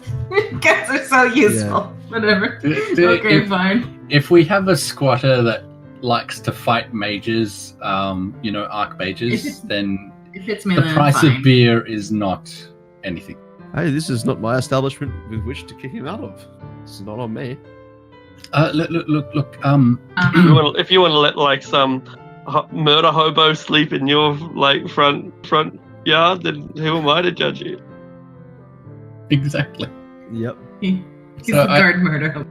I guess Sanj and I get him a pillow and some quilts so he can have a comfortable night at least. He's already snoring by the time you turn up with the blankets. It looks like he's rolled out his own bedroll. He came prepared. Well, he's got his adventure kit with him. Like a caring / frightened parent, I will cover him in a quilt and then go back upstairs. He sucks his thumb. He's like a little baby. There's so much crazy going on today. Yeah, I agree. You've had a few interesting patrons come through today. Plenty of work for you and yours. Oh, you're a part of this now too. Welcome. Yeah. This is no longer you looking from the outside in. You're part of. Gosh, all right. Very well. But yeah, I guess we bed down for the night and head to the jewelers tomorrow.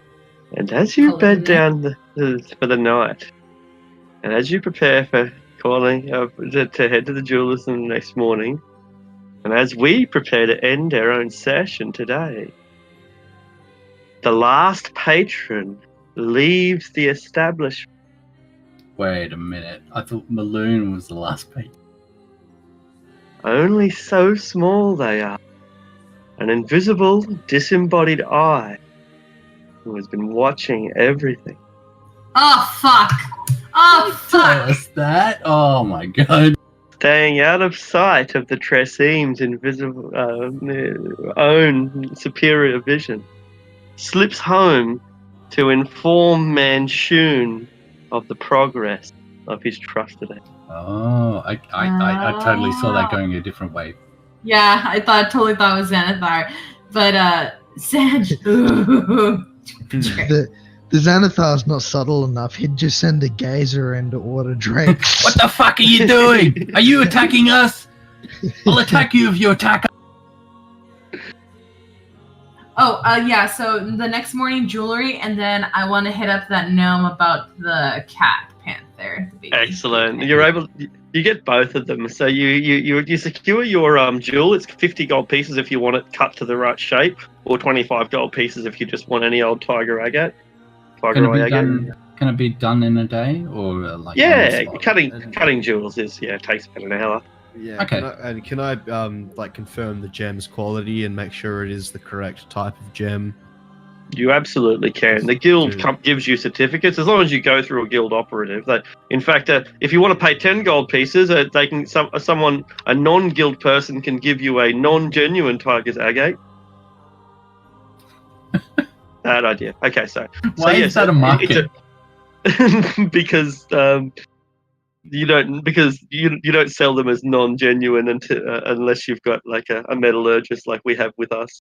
Right. A gem specialist like Sanj. Anyway, it says it's 50 gold pieces cut, 25 gold pieces if not. I'll just mark 50 off of the petty cash. Did you add the 1,000 that was it 1,000 that JB left with us? Yeah, I believe 100 it was platinum 100. plus a statue worth 250 gold. Of course, which is now behind the counter out of sight. All right, 100 platinum and a 250 gold statue of Jalax, Yes. which is worth a lot more than that. Hell yeah. To some people, it is. Yeah, sorry, I forgot what else I was going to say. No, that's cool.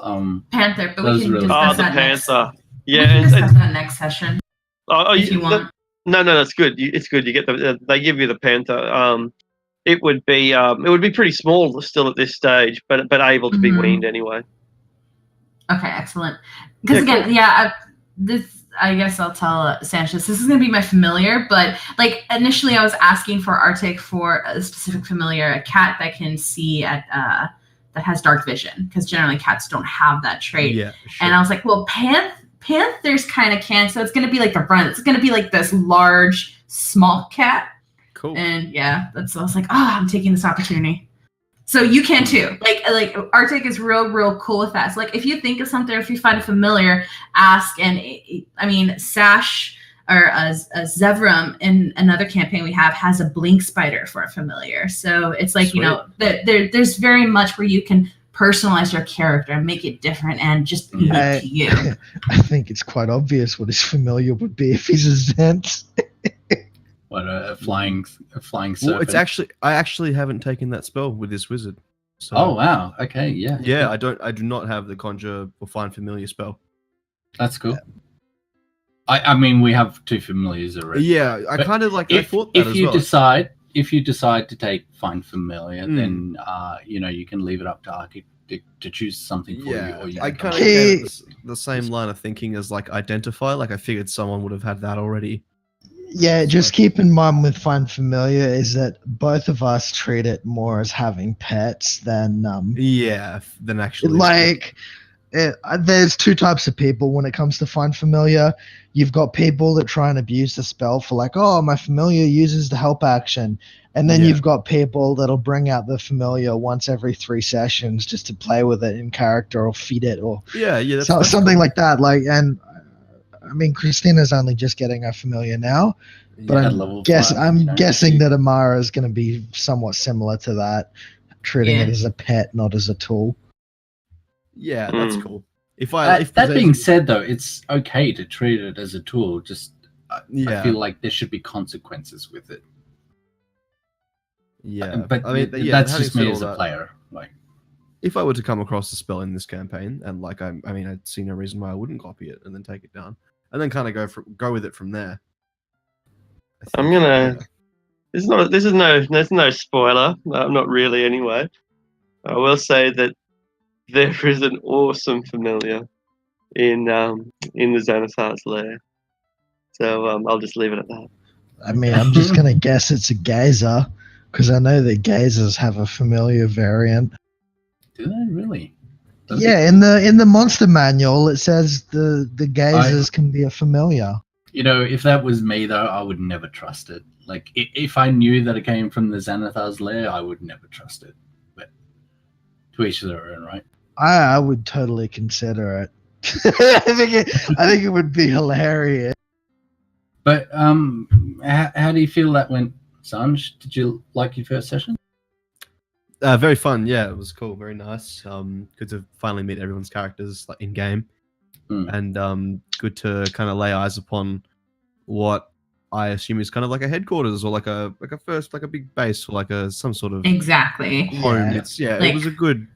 Yeah, I think that's very much what they were aiming for when they introduced Troll Skull. Yeah. You know, to Yeah, make sort of your is that the name of home away the from establishment? Is it Troll Skull? Troll Skull Troll Manor. Skull. The actual cul-de-sac is called Troll Skull Alley, and the building is Troll Skull Manor. It's like the main kind of building for the area. Like it's the largest, the kind of Right. centerpiece for the alley. Yeah, I cool. think we were deliberating renaming it something at some point, but we just wanted to keep the history with it. Sure. Yeah. But yeah, no, I thought this was a pretty productive session. Like